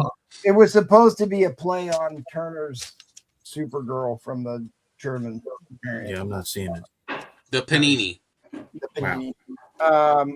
So maybe somebody, and I still have this here. Maybe anybody who knows can help me. This is supposed to be the continuation for Blue Beetle. This is like the next issue after they stopped doing Blue Beetle, but the numbers don't line up, and there seems to be a lot of confusion in the research I did on if this is a direct ongoing from Blue Beetle series. So if anybody out there watching knows, hit me up. I'd like to know. I'd like to know if you know. Well, here's two projects that I'm working on right now. A little minor key. Jeez. Oh, that's awesome. Where's number one? Issue number one. It had a bad copy stain across the bottom that I was able to get out. Nice, very nice. It's hard to do with those Silver Age books. That's great. Oh, they're so brittle, and so I did the resizing on this, and it got the tanning out. Fantastic. Would you resize with methylcellulose or gelatin, or what were you resizing? Methylcellulose is the only thing you can resize, as far as I know. You can use gelatin. I'm not sure if we do it for conserved books at least all the time. Yeah, I heard you can use gelatin to clean them. I didn't know you could use it to resize. Yeah. Because the methylcellulose is what they actually used in the first go round. For sizing in production. In production. Yeah, I didn't know that. Okay. Here's another one that I'm probably going to start. Wow, nice. double cover. Oh, you dirty dog. Very Damn. It's got a light. I don't know if it's. I don't think it's definitely not cola. It might just be a water stain, but it's real light on the back. But I'm probably going to have to do one of the splash. You see it real lightly on the top there. Whose book is it? This one is Trollfires, which was originally Dapper Dan's book, which he tried to sell me, and then of course he bought it out from underneath me, and then ended up in my hand. Oh, Mr. Collector. Which happens a lot. But what's going to happen with that Iron Man that he has? He's been waving that thing around and taunting me with that book. Well, I told him he's not allowed to sell it until the whale show because it's a white whale book. I mean, it's the very definition of a white whale book. It's not a book you're going to. Which Iron Man, 1 or 55? It is the double insert. So there was Mark Jeweler variants, but a few of them had double inserts that had an extra military ad insert behind the cover. Okay. Alka-Seltzer. There's the Alka-Seltzer, the Bose, and the Menanin. And they only came out 1 month each. And this one has a double cover on top of being a double insert book. It's a white whale book. Yeah, it's got like 5 different reasons. It's super rare. It's crazy. Wow. So when I have to, I'm going to take a spin at it, but I have no idea if Man Cave's involved in this. I might as well kiss it goodbye. You're lucky because I don't actually go after Mark Jewelers. I love the military and I'm very grateful for troops, but I've never collected Mark Jewelers, and I felt MT it has a star stamp too, doesn't it? Keep going after it. Yeah. And it also has a star stamp. Since we're talking about that, I will have to pull this out. I do collect some Mark Jewelers, but I really collect the National Diamonds. and this is a double insert air National Diamond. So this is a Nice. 1 of 1. Oh, the color and the blue and all that. Wow. It's got a military stamp from an RAF base in Singapore with the Chinese stamp on it. This is. Oh, this you is, showed that before. That's really cool. Yeah, I remember that. Yeah. I had to get this You tell the man game. from the United Kingdom. So this was in the hands of an RAF soldier who bought it, got it stamped, and drug it all the way back to the UK, and then it got flown You across. tell the man game. What was the arcade? What were the RAF doing over there? Were they what year is this? 77? No, this is during the Vietnam War. So were the Brits in it? Were Brit aircraft involved in Vietnam? Yes. Hmm. They were joint operations. Some of Brits always help us, been with us in whatever conflict we've been in for the most part. Until Kill the now. man game. the majority of it was supply chain that were being flown in. So they weren't necessarily always not on the book, officially doing combat stuff, but yeah, they were providing us support. So I've been getting a lot of questions because I hung some of these up on my wall back there on who exactly this artist is. He's actually, I met this guy Shit. 10, 12 years ago. It's RB White. I met him at a convention and I came back and bought more stuff for him. I don't know if you can kind of see it, but it's that really famous Dr. Doom obedience through submission poster, which actually, Yeah, it's the red and white around it. I see it. so he had done one cover for Xenoscope, and then he did a couple Vampirella books over the last 10 That years. looks like or so. Lady Death right there. That's Lady Death. Never really broke out, but he got Wow. commissioned on the new heavy metal Kickstarter. Oh, Now wow. he's doing covers for heavy metal. So he's actually kind Wow. of finally found some notoriety and some fame. And this is some of his Wow. early stuff. That's awesome, man. That's That's really, good really cool. Nice.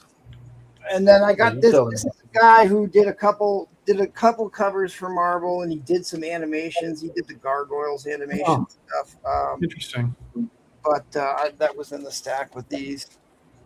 I'll Wow. show you this with the Masters of the Universe movie coming out. I've got some of the original Filmation art panels that I've had. I've got way too many of these. Wow. Are you acquiring these for resale then, or is this for your personal collection, or what? I mean, I can't take them all with me. Everything's for sale. Probably hoarding this Yeah. stuff too much, but I've got original backgrounds. I've got color cells, but these are the ones I had up here handy. But this is one of the blue line drawings. Wow. This one in particular is extremely rare. It's from the pilot episode. So those are ones that are worth all the big bucks. And he's got a laser sword with Damn. screen directions for it. Wow, that's amazing. Got a little Skeletor and Skeletor crime happening there. What? Do you know the process for this? So they drew it, and then what would they do after they drew it like this? Would they They would- copy over it, or what? Right. They would use these as the original flip through, and then they would storyboard them, and they animate it, and then they would transfer them onto cells Okay. and color them. So Wow. these are the original artwork. Everything else that's colored is reproduction. That is amazing. Stuff. So these are the original pencil line drawings. Okay. Yes. That's amazing. So I imagine the backgrounds are a whole different.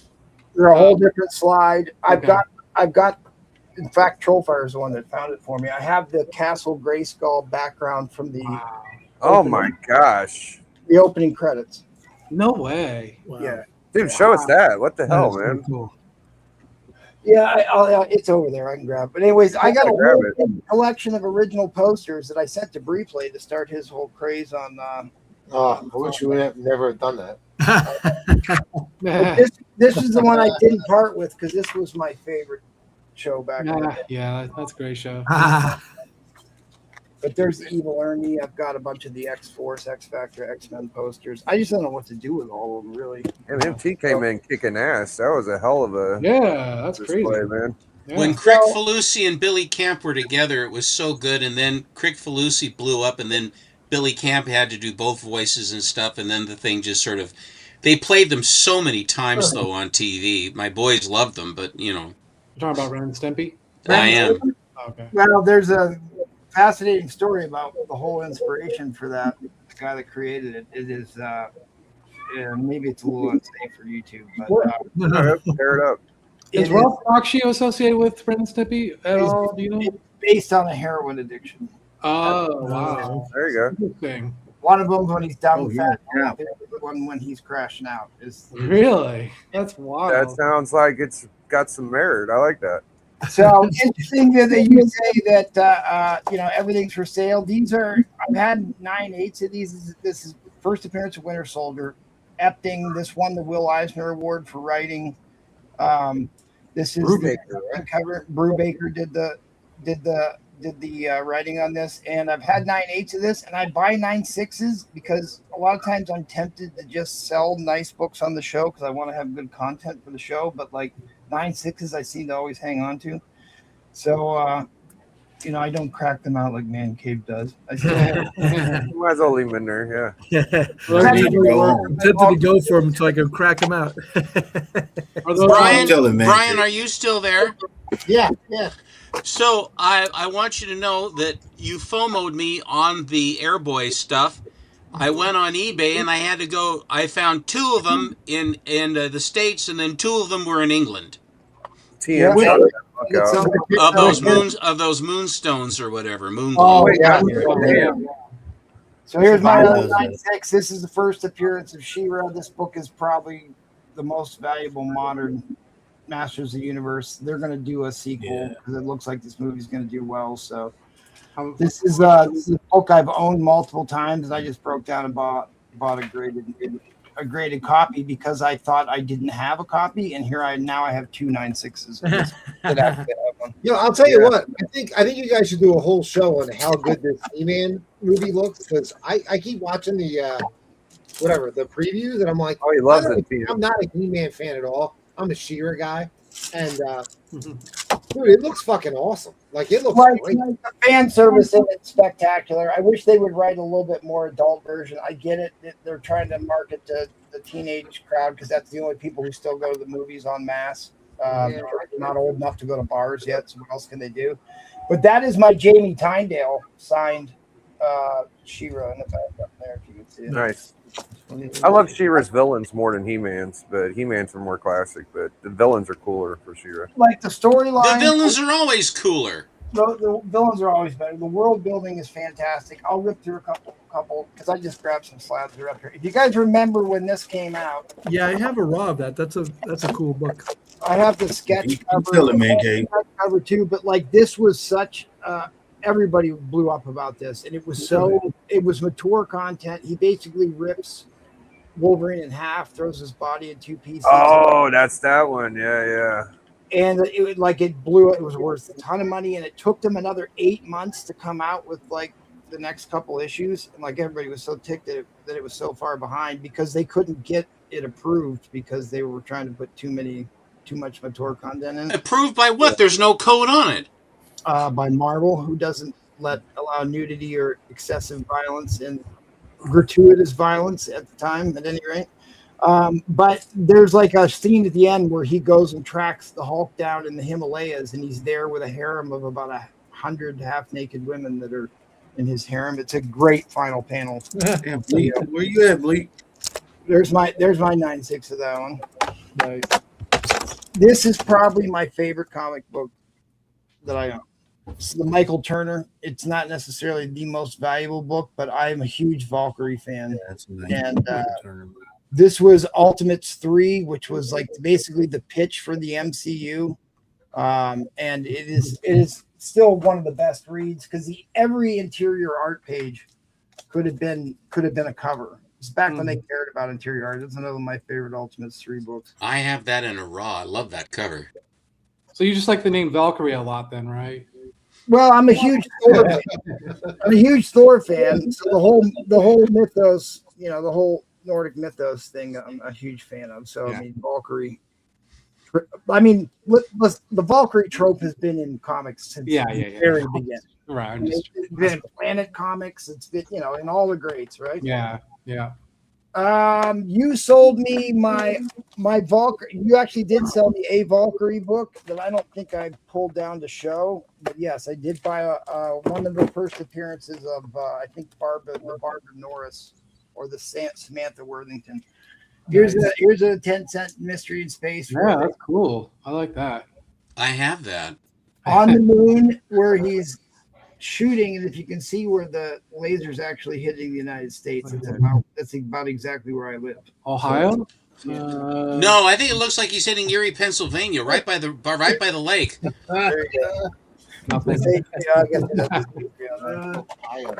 Greg Horn, another. See, like these are all slabs I did 9/8 of and 9/6s, and I ended up selling them at 8/2.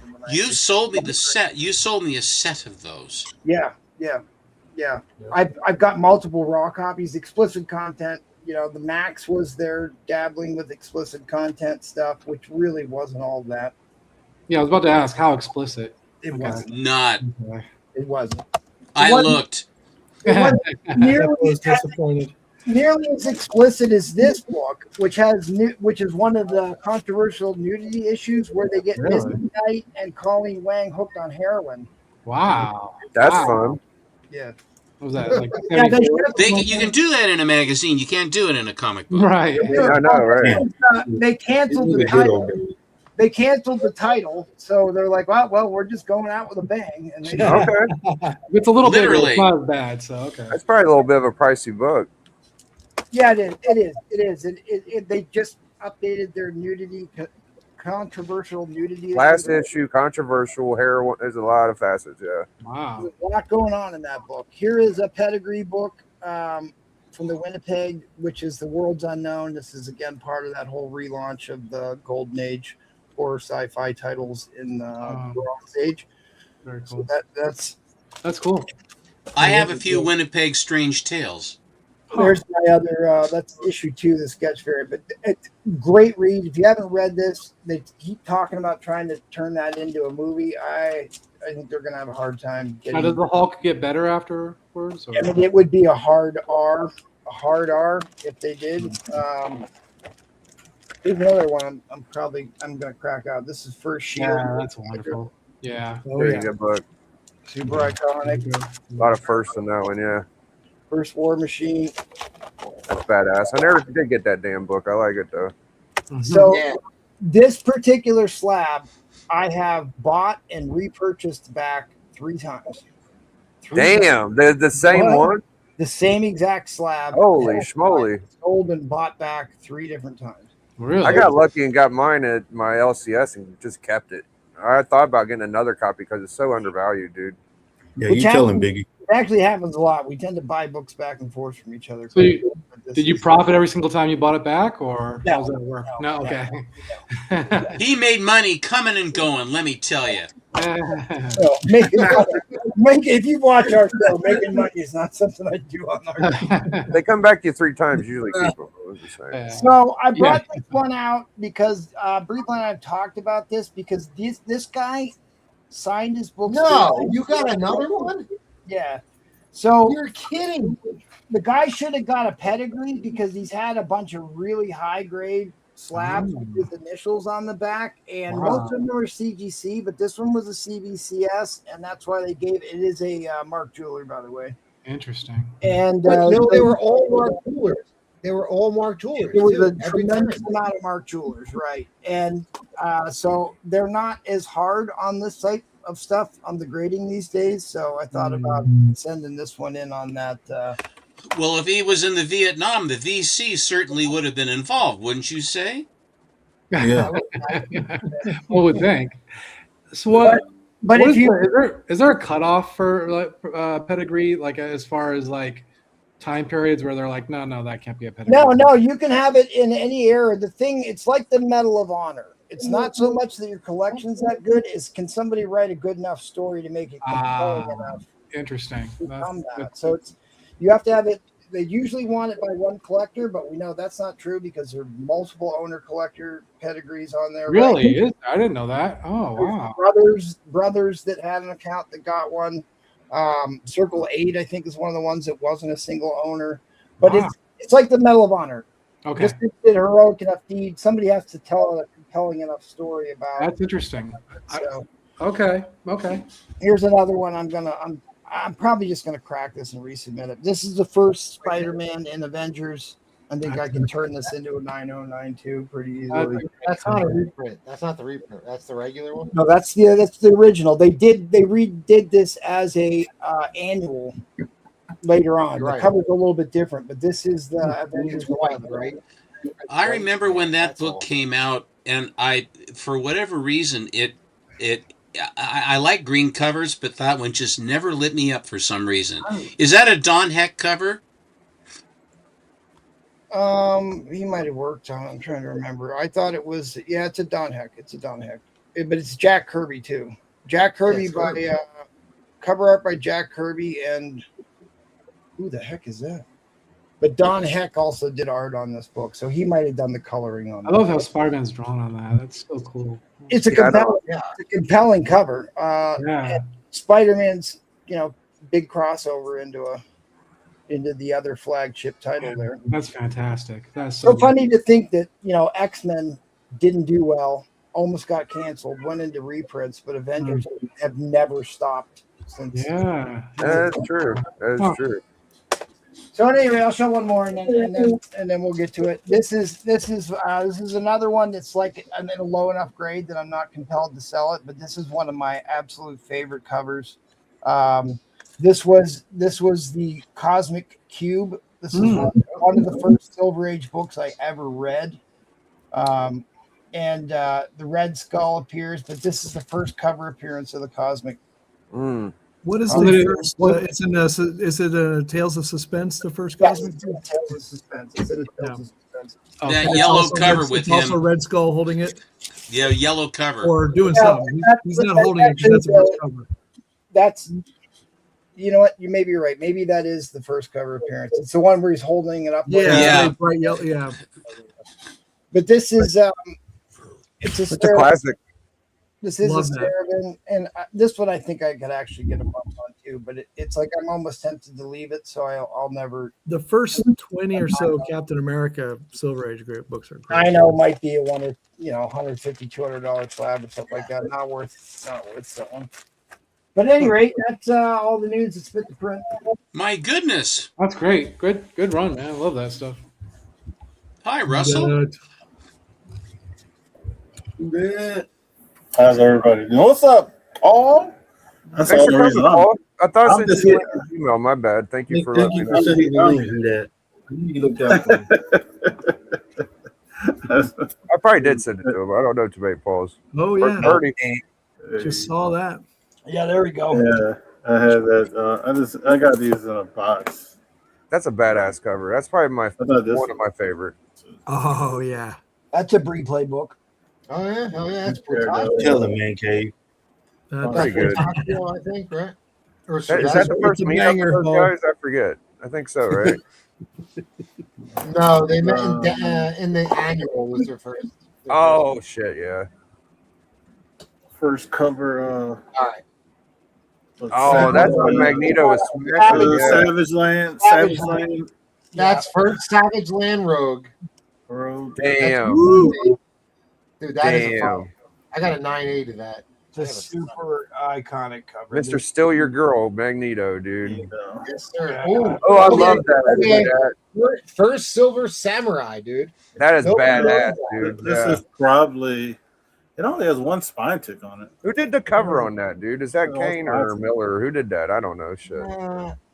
No, is that? It wasn't. I think Klaus Janson did the ink. Yeah. Oh wow. I know. He worked on it before Miller. I'm gonna look it up. Shit, I gotta know. And I think is that a Marvel Value stamp book too? It might be. Yeah, I think so. I don't know. It's about to write it. You better check. I put that on my hot five before. Yeah. If it is a stamp book, you better check. Is it a stamp book? I don't know. I think it is.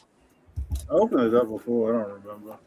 But nobody ever realized. I just showed that Mark Jeweler that had a MVS cut out of it. Yeah, that's right. Yeah. Oh, really? Yeah. So it was Ron Wilson that did the first Silver Samurai on the cover. Oh, really? Yeah, Ron Wilson. He's sneaky. He's sneaky and did a lot of stuff that people. He's sneaky. Well, the reason being is because I don't think they don't credit him in a lot of stuff. Like he's not credited on this. You know, it's very weird because I got some Heroes for Hire books that he worked on, but he's not credited, and so. But I got him to sign them. So yeah, that's a highly nice guy. valued book right there. This book here, I didn't realize how expensive it was until I looked it up. But this is Exquisite Corpses, issue 1. But this is Dan, was it Quintana? Yeah. It's this last sold for $400. This is crazy. Yeah, that's the guy with that. He did he does that signature. He had that Absolute Wonder Woman cover. That sold for yeah, it sold for I forgot how much, 6 figures or something. But yeah, he did this one first, and I think I forgot how many copies they did. But yeah, I was trying to find information, and I was like, wow, last sold was this month for $400. This is actually always cool to find a newsstand of this. Newsstand, yeah. What's that? 700, 900? I forget. What? No, well, it's the 9/11 issue. 9/11. There you go. Yeah, ASM 36.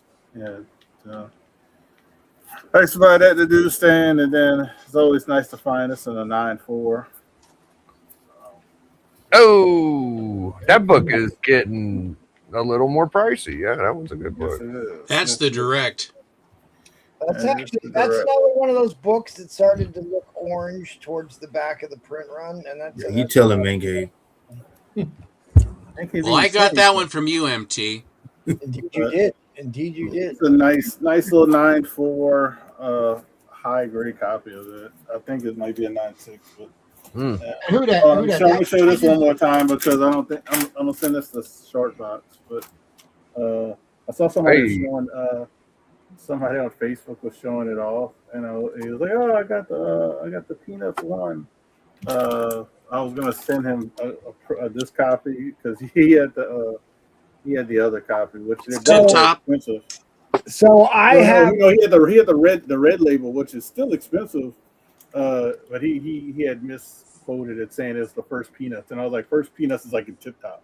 This is just issue 1. Like, so I have a cover, a detached cover of that issue, and I should probably find the interior pages somewhere. Somebody's got a cover. You know that book has a price variant too. Yes, it does. I think it's 15 cent price variant.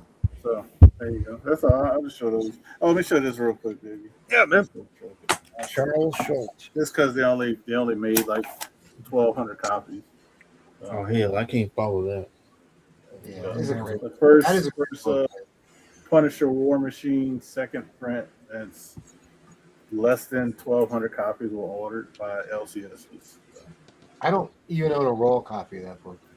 Yeah. Well, raw copies like sell for as much as the slab. Yeah, right. Which is crazy. Yeah, you tell him, man, K. Man can't even say anything. Man K, my buddy, man. I'm glad he's on here with me. Oh yeah, he's only here because of you. That's it, man. That's all. All right. Yeah, after you sent me the link. What do you got first, Paul, man? I know you got your Punisher. I ain't got nothing, man. Those were great books. I'm just glad to be on with Man Cave. I'm sorry, Man Cave. Replays. You're not going to whip out a couple of those foil facsimiles. All right. Man, show those Absolute Batman. Oh, go ahead, Blake right here. Yeah, Paul, you got all those cartel books. Why am I on? Hold on, man. I'm just giving you a hard time, Bleak. You're just I there have the show books, man. Oh, my fault. Look, he ain't even on screen. He really ain't. There we go. Boo this man. Oh, God. We're going down. The ship's going down now, baby. Before I start, I was making sure Man Cave was here. Veterans Day, you got me these 2 books. MT didn't want to send them to me, but thank you, Man Cave. Yes. These beautiful copies right here. I got a lower grade one. He want to send them to you? I sent Yeah, he did. Man Cave's like, I sent him 20 messages. Let me know if they don't get there, but they did. Thank you, buddy. I appreciate that. Schoenberg's Y'all last want this cover, man. right? Schoenberg. Well, you know what? We're gonna show. It is Schoenberg. So last time, and then everybody knows this is a 1-of-1 Tyndale. done at Fan Expo by Jamie Tyndale. Anna Zorro, I think her name is. She did the coloring, so he did this whole thing for me. The only one. He drew that? Yeah, he drew it, and then she colored it. The one, the image on the right is the printed one. The one on the left, he drew. Yeah. Wow. Yeah. And then he signed it, double signed it, and they both signed Yeah, it. he wanted like I don't know $400 or $500 to have one of those drawn. That was the only one done at Fan Expo because she colored it. And he was like, "I'll do it for you." So I wanted this to match this. Okay. Yeah, pretty sweet. Wow, that's everybody was that's like good. the lady. When you gonna throw that up on the auction? Lady books. So Is that your book? Newsstand. Wow, that's new. Very nice. Oh, you got it on that. You got it on Who that knows about this one? Me and him That's were a in line. vintage CBCS book. Yeah. When What's a me and you Gen went to Fan Expo. Gen 2 live. You bought that at Fan Expo? Nah, remember I got it re-slabbed. Oh, It was in a Gen 2 when I I got it. don't like to remember that because that's when my book was. I know. I didn't want to, but first. Well, it's already sold, but they got rid of Who Dats. That's messed up. So we got another lady. There you Oh, go. that's right. So I'm gonna send this to MT. MT did a really good job on my other two. So. That's a good book to sell. That would make some money right there, boy.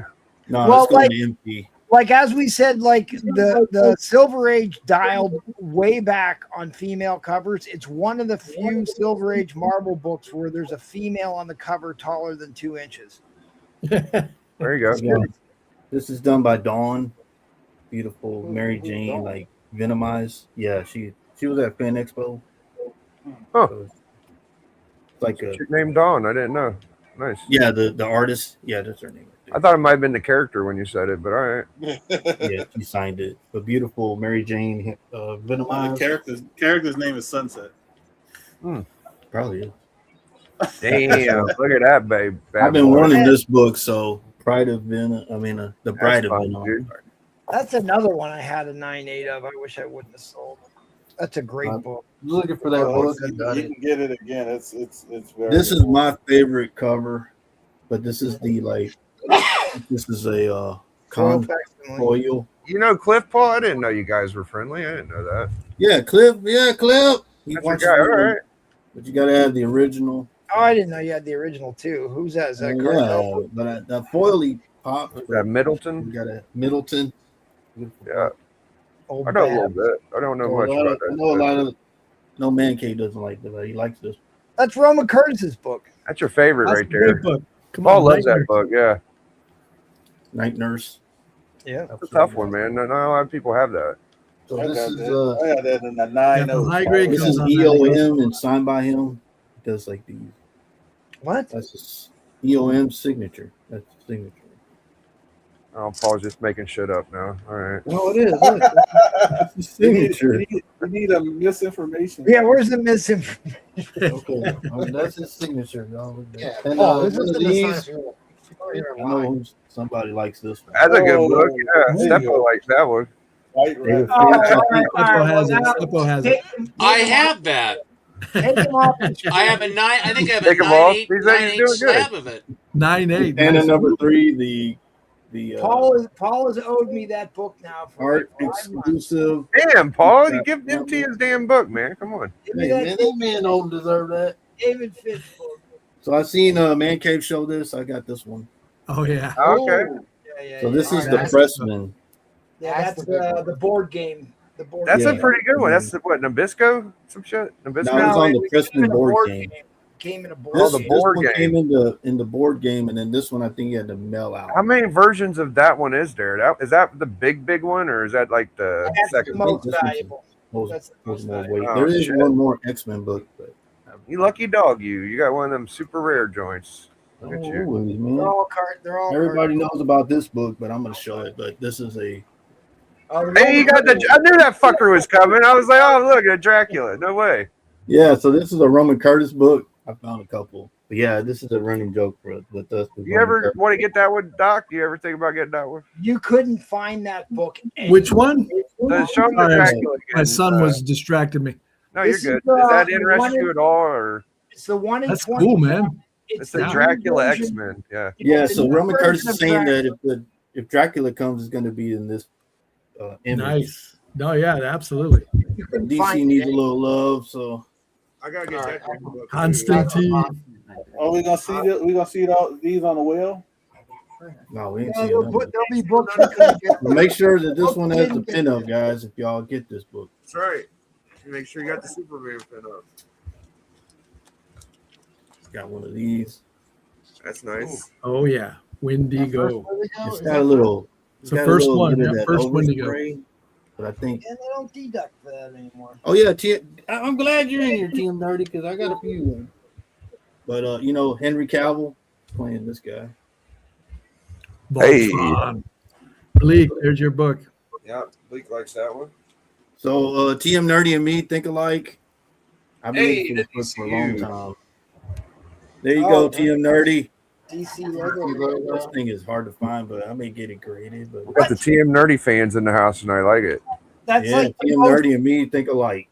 that's the most sold DC comic of all time. So that's a DC logo. So where did DC logo variants come from, Paul? They went in the 3-packs. You could only they I thought only that- were sold in one store. What store was it? Is that the okay? Hold on, slow down. So that's the most copies that were made. DCU was the. Yeah, I'm saying were it, like- I'm saying it tongue in cheek because the Death of Superman is the most successful. Oh, I thought you meant like DCU variant. Okay, I got you. No, the DCU logo variants were only sold in multi-packs in Right. Toys R Us. You Yeah, could only TM find Nerdy, man, this is a beautiful copy, man. It took me a long time. I find them all trash, but this one. Y'all ever hear the rumor about the Harley Quinn? There might be like a possible Harley Quinn, but no one's ever had one. You ever heard that one? Well, her first produced image was in a board game. Oh, The well, first- yeah, the yeah. first- They get them.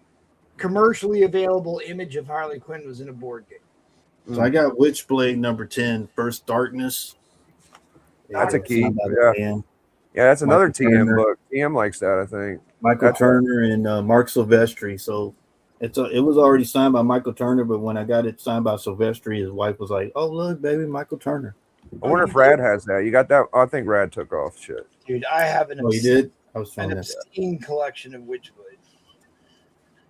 All right, let's see. Is TM Nerdy? Is that Teresa? No. No. No, yeah. TM helps me on my Hot 5 command. Yeah, they do the high Another five. one. So your boy had to get a couple of these. Where are Damn. you getting all these facsimiles from? Damn, they got 3 of the bad boys. Oh, I got a Mark. When I'm opening this, MT knows what that means when I open it. I already have a Mark Julius. It's a reprint. Yeah. It's a reprint. Hey, That's first Nightwing, Paul? Yes, sir. First Jericho. My Mark Julius is coming back from CGC next week. You know, the boy had to get a couple of them. Thank you, TM Nerdy. for the Hot 5 commandment. Yeah. Yeah. That's funny. Got this one. Oh, Doc likes that one. Yeah. Signed by Greg Land. I was asking him what possessed him to do that. He's just like, Marvel let me do it, so I did. And he really, he decapitates him in it. Yep. Yeah, he picked that color to match it. So. Yeah, well, he does it in the story. He actually does it in the story too. Yeah, he does. You got one. I actually have 2 raw of that and a 9.8 of that. That's a nice copy there. Good job, man. Got First Bullseye. I got that too, right here. Place got me on that book. You got it. Oh yeah, hold on. Look at this. Way to go, Paul. There it is. Oh Man, man, I I knew you knew in your face. White pager. I Your copy sucks now, Paul. Oh. So you got beautiful. That's J. the Scott second Campbell. best J. Scott Campbell right there. There you go. That's a nice Yeah. one. So I got that one, and Ooh. Oh, we got both. No, that's got the nice. negative and the full color. So what else we got? Okay. Oh, MT's gonna get this book too. I talked to him about it. Oh, that's nice. Nice. Why? Third. What's wrong with that book? I got the top. Infantino. That's a great Got a book. staple issue. All right, Yeah. I'll buy it off you if you want me to. I'll buy it and take it Oh home. no, you getting that? I used to have a 9.4 of that. That's If nice Paul of you giving that knows- to Paul knows- 79. If Paul knows you want it, he wants it. So this one's signed by Tom DeFalco, John Romita Jr. Why did John Romita Jr. just fuck the whole cover up? What's his problem, dude? Well, Because he did the cover. Yeah, that's not. I get why he signed it there because, like, where else are you gonna sign yeah, it? there's just a little bit white, but it kind of fucks it up. Whoa. Yeah, so his name's right there. See it, John I Romita. would have had him sign it on Cyclops. I would have probably signed it smaller, yeah. But I had a Mark Jeweler that, and I still do, and I can't find it. It's somewhere in the long box. Oh God, I hate when so that I happens. told MC about this one. This is, Brig plays Al Milgram. Wow, I I have never. well, no, I'm sorry, Michael Golden cover. I'm sorry, I was gonna say Milgram did that. What the hell? That's Yeah, I've never seen that. That's a Michael Golden cover. Yeah. There you go. Court of Owls. That's pretty. Scott Snyder. Oh, the Greg Scott Capullo. Snyder signing. Yeah, yeah. Looks like Yeah, it's I was there when he got that sign, but he didn't get Galapian to sign it. I was like, wait, why did you not get the did. So McFarlane goodness. okay. First print. Yes, sir. That's a nice facsimile, Paul. Yeah, I got second print. Go whatever. You know what it is. I could All have that had that shade dang that's book, getting man. thrown around here. I gotta take my I glasses know, off. right? and who had sent me the link? Good job, Paul. Yep. There's some Gil Kane for you. Hey, I remember you showed me that. You know that sign by Neil Adams on the inside, right? Or is that Neil Adams cover? Shit, I'm crazy. Yeah, Which it's one is Neil it? That It's Neil. Okay, my bad. and a 9.8. That's a very expensive 9.8 for the bronze. Oh man, now you're But killing me. it's a very cheap 9. I sold mine to Jacko. I had to get My buddy down the street has that book. I got to weasel it out of him somehow. Transformers. Everybody knows. Oh, you got the first GoBots too? No, hell no. Daredevil or Spider-Man's in it. He said This one's just worth as much as the first one. Yep. That book is huge. Daredevil comic. It's a little tougher to get too. Oof. So that's the last GI Joe. Last very issue. Yeah. They're Print folding the count. flag because they're patriotic, Paul. You know that, right? Yeah. Yeah. Thanks to Mr. Collector. Got this one signed by Donnie Cates. I love Venom 3, man. It's a cool book. Yeah. Thank you, TM Nerdy. TM Nerdy is one. TM, man. Hey. Oh, a newsstand too. Never seen that one. Yeah, right. Who did that? You need the. Hey. All right. Well, can we Yeah. stop the show right now? Yeah. Paul's favorite comic because So thank you, TM Nerdy, on that one. TM Nerdy with the hot 5, dude. Yes, sir. I watched. He's got 7.5 of that. TM's holding a pretty nice copy. Yeah. TM Nerdy, man. Always give me the good stuff. What did it go for? 30? Oh. newsstand copy. Damn, newsy. Shit, Paul. Nah, man. I don't have anything with y'all guys. And I love this character. What's Yeah, the number? Steppo's got like 4 sets of that or some shit. He's got This is crazy. a amount. first print.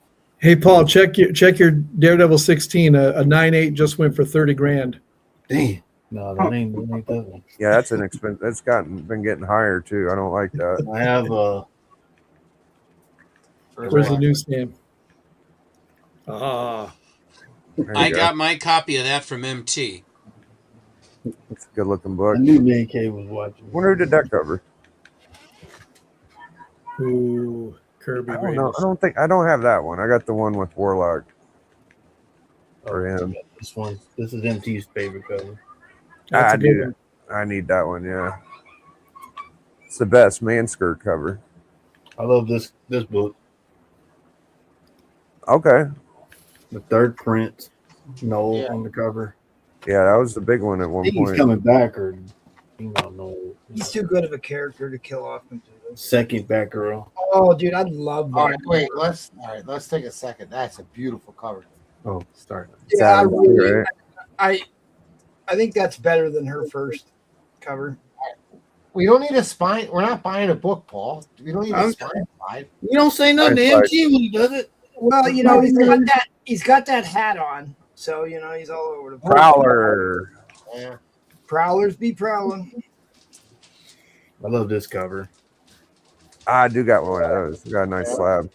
Oh, and a newsy too, huh? All right. Shout out Becker. Everybody, the Big told me about this one. So that book There is you go. falling off again because of The show. Cartoon. Yeah. Yep. MT. Yeah, dude, I love that cover. You guys gonna be ready to sell a bunch of X Factor when that cartoon has nothing but X Factor episodes and shit? Like, I'm fully loaded. That's a book. That's a book that's fallen off a cliff. That book used to be worth thousands and thousands of dollars. it's ugly. Yeah. You got 2 ugly books, Paul. Damn you. What are you showing? Ooh. Is that a key? I don't know that one. I kind of thought it was like the Silver Surfer 4. The skunk cocoon. Let's cut So you're gonna start showing Jim Lee Supermans here, or what? No. That was a pretty good book. There you go. Oh, that's the variant. That's The director's cut. Director's cut. There's the sketch variant of that kind of like half. Did do that? Let you get one of My those. younger Paul? brother's tree died, so I can't get any more. I still have 9.6 and 9.8 of that. How much more for that, Paul? How much more for that? No, that one ain't for sale. It's a cartel book. It ain't his. That's definitely not Oh, it. there you go. How about you put an acetate on that? Or pull out. Oh, I got my stapler back there. There you go. I like the Mardi Gras beads again. I like that new I keep saying I need to send off stands. It was a newsie. Okay. The 9.8 newsstand of that is worth getting graded because it's actually first Patsy Walker Hellcat. Or 9.4. Maybe Kane. I wish that would have been her first. Interested, yeah. I really wish that would have been her first appearance. It'd be worth so much more. There you go, MT. Dude, so I bought another graded copy of Got 2 of Nova. those. I have a mental disorder.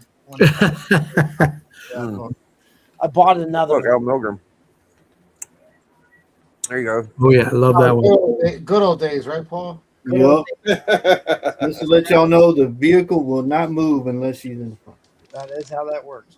I wish it was like that. Couple or The greatest, the second. Agent Venom. All right. Can we get Venom cover of all time. That is done by Eddie Granoff. Is that Annie Granoff who did that? That's Addie Granoff. Yeah, I think you got one of these from me. I know. So his whole run of They ain't the first Agent Venom. It's probably the best. Now the Neil first, Adams. the first Agent Venom was in Secret Avengers, but that Addie This is the Granoff, Batmobile, right, or something? that Oh, Addie okay. Granoff, probably the I think best so. Venom cover ever printed. Show more Annie Granoff ASMs, Paul. Somebody showed the first Batmobile not too long ago. It was crazy. Oh yeah. Was that That's a the big Freak or something? Who did Yeah, the that? freak. I had a different Freak. That Mine was was like he looked in the reflection of the. That's awesome. 216 later in the run. Yeah, that's a big figure. Then I have one of these. Dude, MT convention says wall that this is like a con wall. convention wall book. Yeah, you're welcome, Paul. I'll let you know about that one. I don't know. Oh, you did? Yeah, thank you. Yeah. Gotta have Oh, McFarlane. McFarlane, the only Conan McFarlane there is. You got the Jim Lee too, or what? Oh, That's a there you good go. book. Another Yeah, I think well, you got that one graded, big. endlessly homaged book. Yeah, I got it. They both first print. Yeah, both signed by Sam. This one's signed by Sam. Della Rosa. Yeah, maybe one day. Yeah, I'll try to catch up to you. This one's signed by Sam. That's cool. Damn. I think everybody should own a Lethal Protector one. It's a fun book. Yeah, somebody found 2 warehouse boxes with Lethal Protector and got like a ton of 9.8s and basically bankrupted. 1979 direct. I remember I found like 40 copies. At Need my, to find the black cover error print or the white cover. Or the if you white like. one. Yeah, the white Oh. one's ridiculous. white. Yeah, I think there's only one. There's only one graded copy. I think. I tell you what, them good bronze X-Men keys, those go pretty good on y'all's auctions. Those are good books to sell. There it is. Why can't I remember his name? He's my other favorite modern artist. Or oh, you're talking about Issa Ribic. Esad Ribic. There you go. Esad Ribic, because he did the other cover that Rad showed off earlier. You see, you gotta have one of these. I got a ratty copy of that. Yeah, that's cool. Damn. No, you don't. Yeah, dude. I just sold a Mark Jeweler that. Nice. This is second print. Yeah.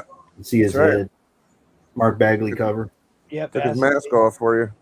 Yeah, so TM Nerdy told me about this one. Look at that, TM. Jessica Cruz. Yeah, but this is the 1 in 25. Oh. Yeah, so the regular one has the color. There is a newsstand, and this is the 1 in 25. There's a bigger book. TM Nerdy. Was that the one that was on the trending list? There's one of those. This one is the. They got one with like a variant at the bottom that are Spider. more hard to get. Okay. Venom, when she becomes gets possessed. Minimized. Yeah, the first Gwenom appearance on the cover was only came out in Walmart packs because they didn't sell any of them. This one is the second printing. Yeah, second print. That one's a little more pricey, right? Yeah, it was more when the movie. It was for a while. I don't know if it still is. Yeah, it might not be anymore. Yeah. You got to get some of that action in your life. I don't know any. That is if anybody, first appearance of Venom right there. First appearance of Venom. I feel like any good McFarlane collector just got to have those, dude. Like those are. Oh, I need that $2.99. That's the only one I'm missing. Oh, dude, I love them. I love that book too, man. That was my placeholder for my 181 for a long time. This is one I like, Squirrel Girl. Yeah. It's a good looking cover, honestly. Yeah, Becker has a bunch of those. What was that? The summer edition or something? They did spring, winter. I think so. Summer special. It's Gumby winter special. Oh, the Gumby. Yeah. Always found other seasons. I never did find that one. D Runk got me on that. Oh, dude, D Runk's the Scarlet Spider Master, man. No, it's a direct, but I do have like the toy one and the newsstand. Okay, gotcha. The toy is in here. Yeah, I got that one. There you go. Big got me on that one. Oh yeah.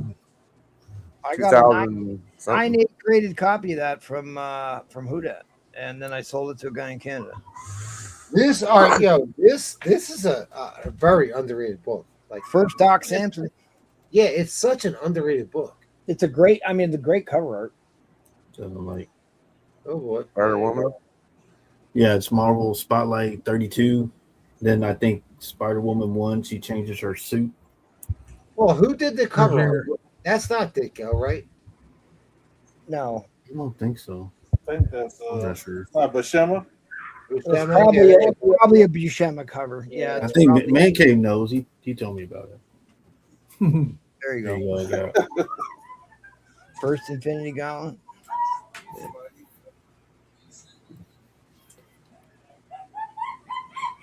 There you go. First anti-venom.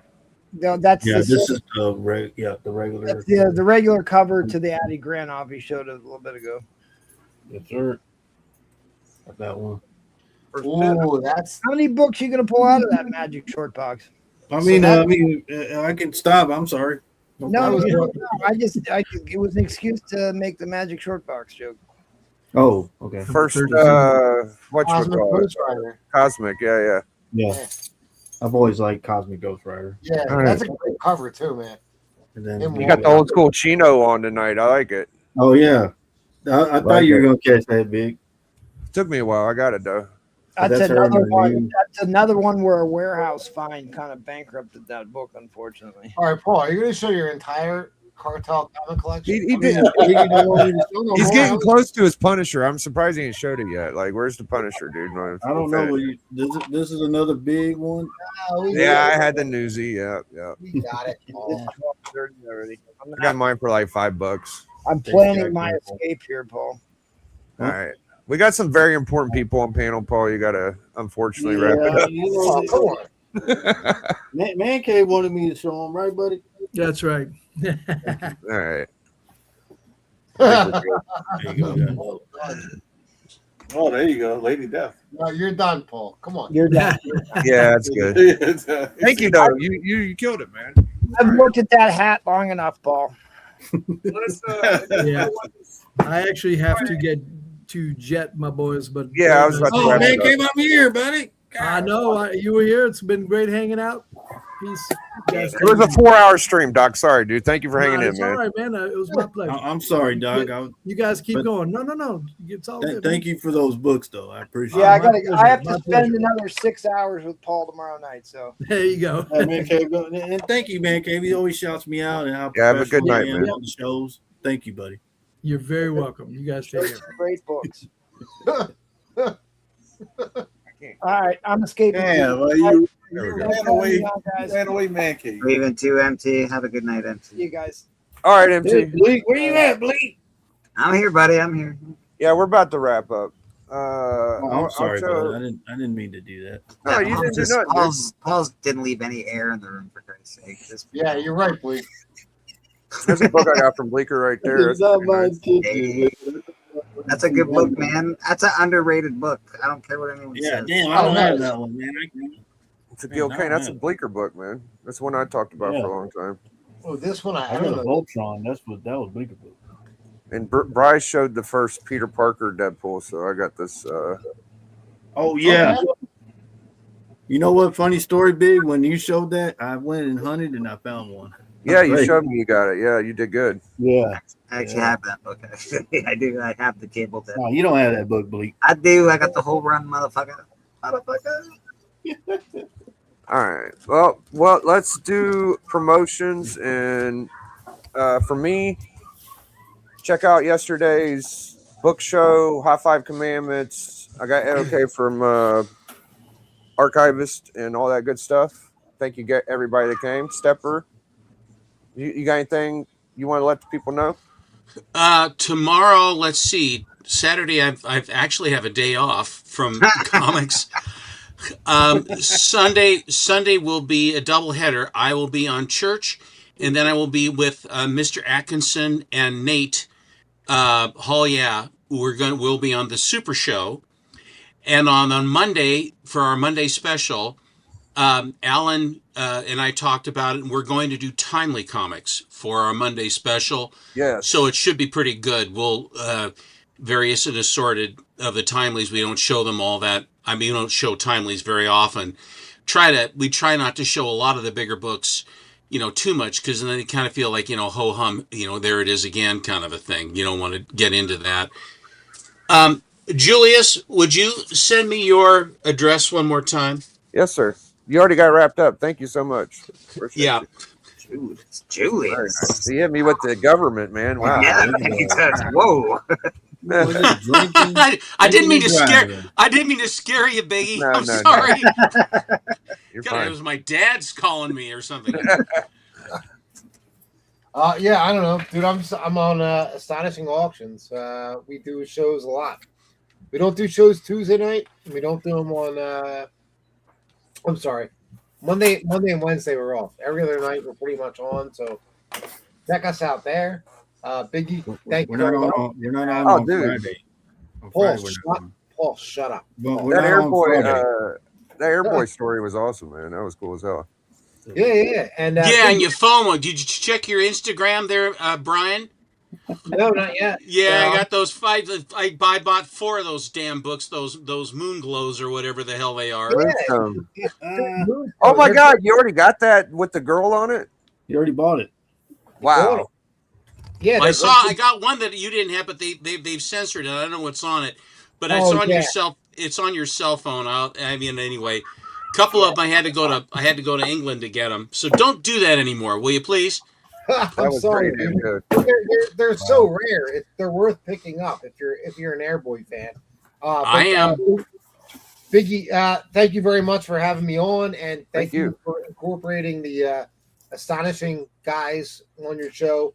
We really do appreciate it, and we hope to see you come on our show in June. So I am. I'm working on June. Yeah, we got this spur of the moment vacation deal going, but I am going to keep my word and pop in there at some point. Yeah, dude, that'll be awesome. It'll be awesome to have you on. Absolutely. Thank you, man. Thanks, brother. Hey, Bleak, dude. I feel like I kind of skipped over you tonight. I feel bad about that, but thank you for being the homie, man. You've always had my back. Unless you want, did you show anything? You didn't get a chance to show shit, did you? I showed some books early on in the evening. Oh, okay. All good. Catch me on Comic Book Church. We have an awesome time every Sunday. I priced all my comics for MT, so you can stop yelling at me. Thank you, MT. I appreciate that. I think I've heard someone else say that. Who else said that? Somebody keeps pestering me about it. I go, I don't know. Some guy. Wasn't me, buddy. You know? Yeah, it was Paul. It was Paul. No, it wasn't. I knew it. The minute I said I knew it was Paul. No, it wasn't me. Nah, man. Paul is by far the most professional host of all time. Would never. Do you owe him money or something? I mean, where is this coming from? Do you owe him money or something? How are you related? He would never say, Jay, you're doing it wrong, Bleaker. He would never say that. He's always very positive. I actually like Paul. Yeah, Paul's fun. Very, very uplifting. So thank you. Thank you. Well, stick around. No, man. I appreciate everything. Biggie, always appreciate being on the show. As you can see, check us out on Astonishing every Sunday evening. Bleecker Street Comics, Sunday morning. We do Comic Book Church. And I put out videos from here and there for other things. So check me out.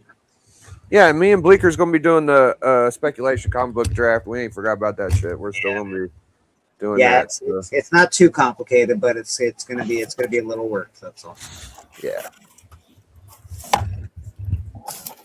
Hey, how y'all doing? I'll be on Astonishing Auction Sunday, I believe. Thanks for the link. Do that. Appreciate it. No problem, sir. But yeah, I'll be on Astonishing Sunday with Paul. I think Bleaker might be there. Tony Sanders. Wait, huh? Nope. For who? Oh, no, go ahead. You not hosting? Yeah, I'm a host. We didn't have time to show all my books, so yeah, I'm doing like Paul does. Paul took up all the space. So I'm doing like Paul does. Hey man, I was told to make sure I had books to show, so that's what I did. Yeah, the Daredevil 9-4. I was going to show books as well. Do that, but yeah, my daughter did a song. I put it on Instagram and on YouTube, a short on YouTube. So check out the little video, like song she did. Give her a thumbs up, give her a comment. I could share it with her later, but she was very happy to do that. I was very happy she did it. It's actually pretty cool. I'm gonna try to see if I can implement that some kind of way in the show and when I do shows.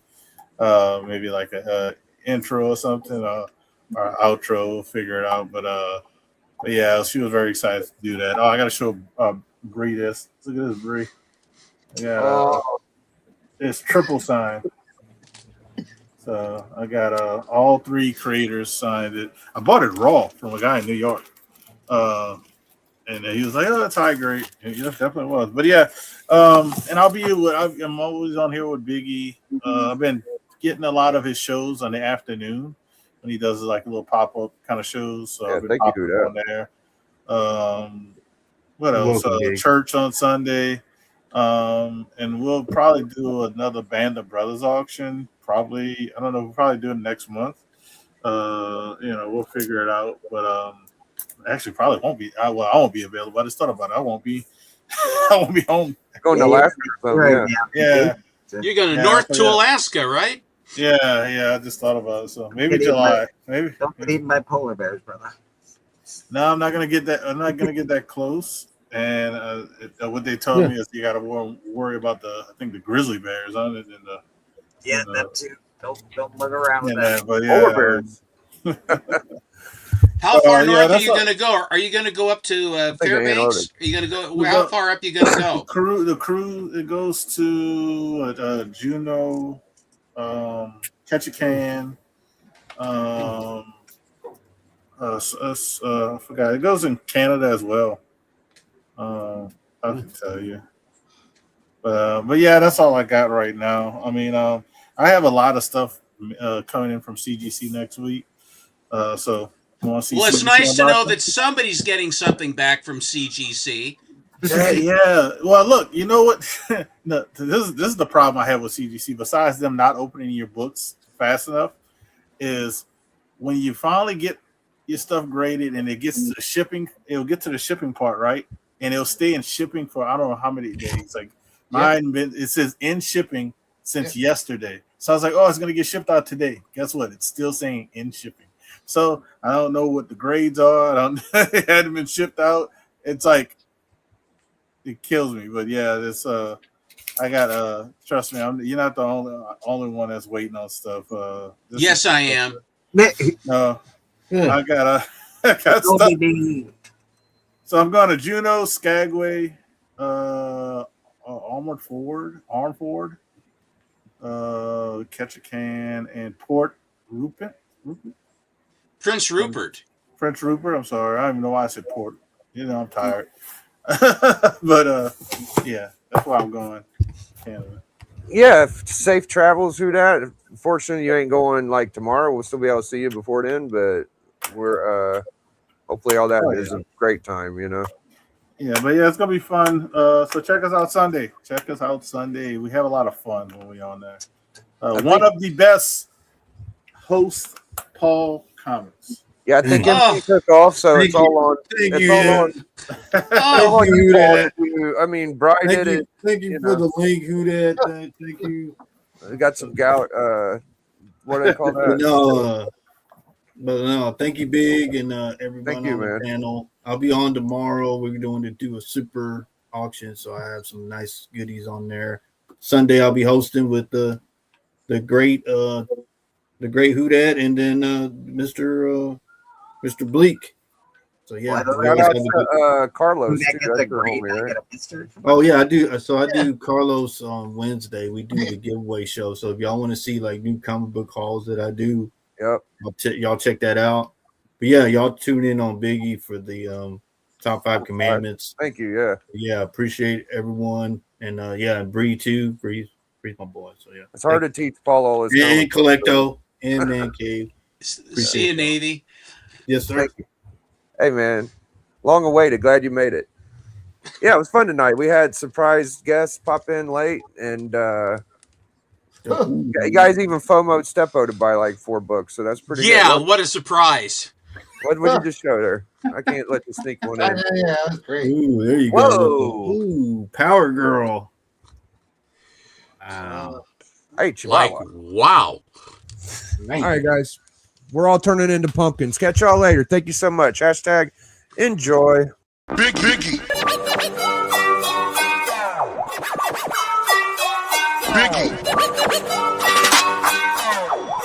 Biggie.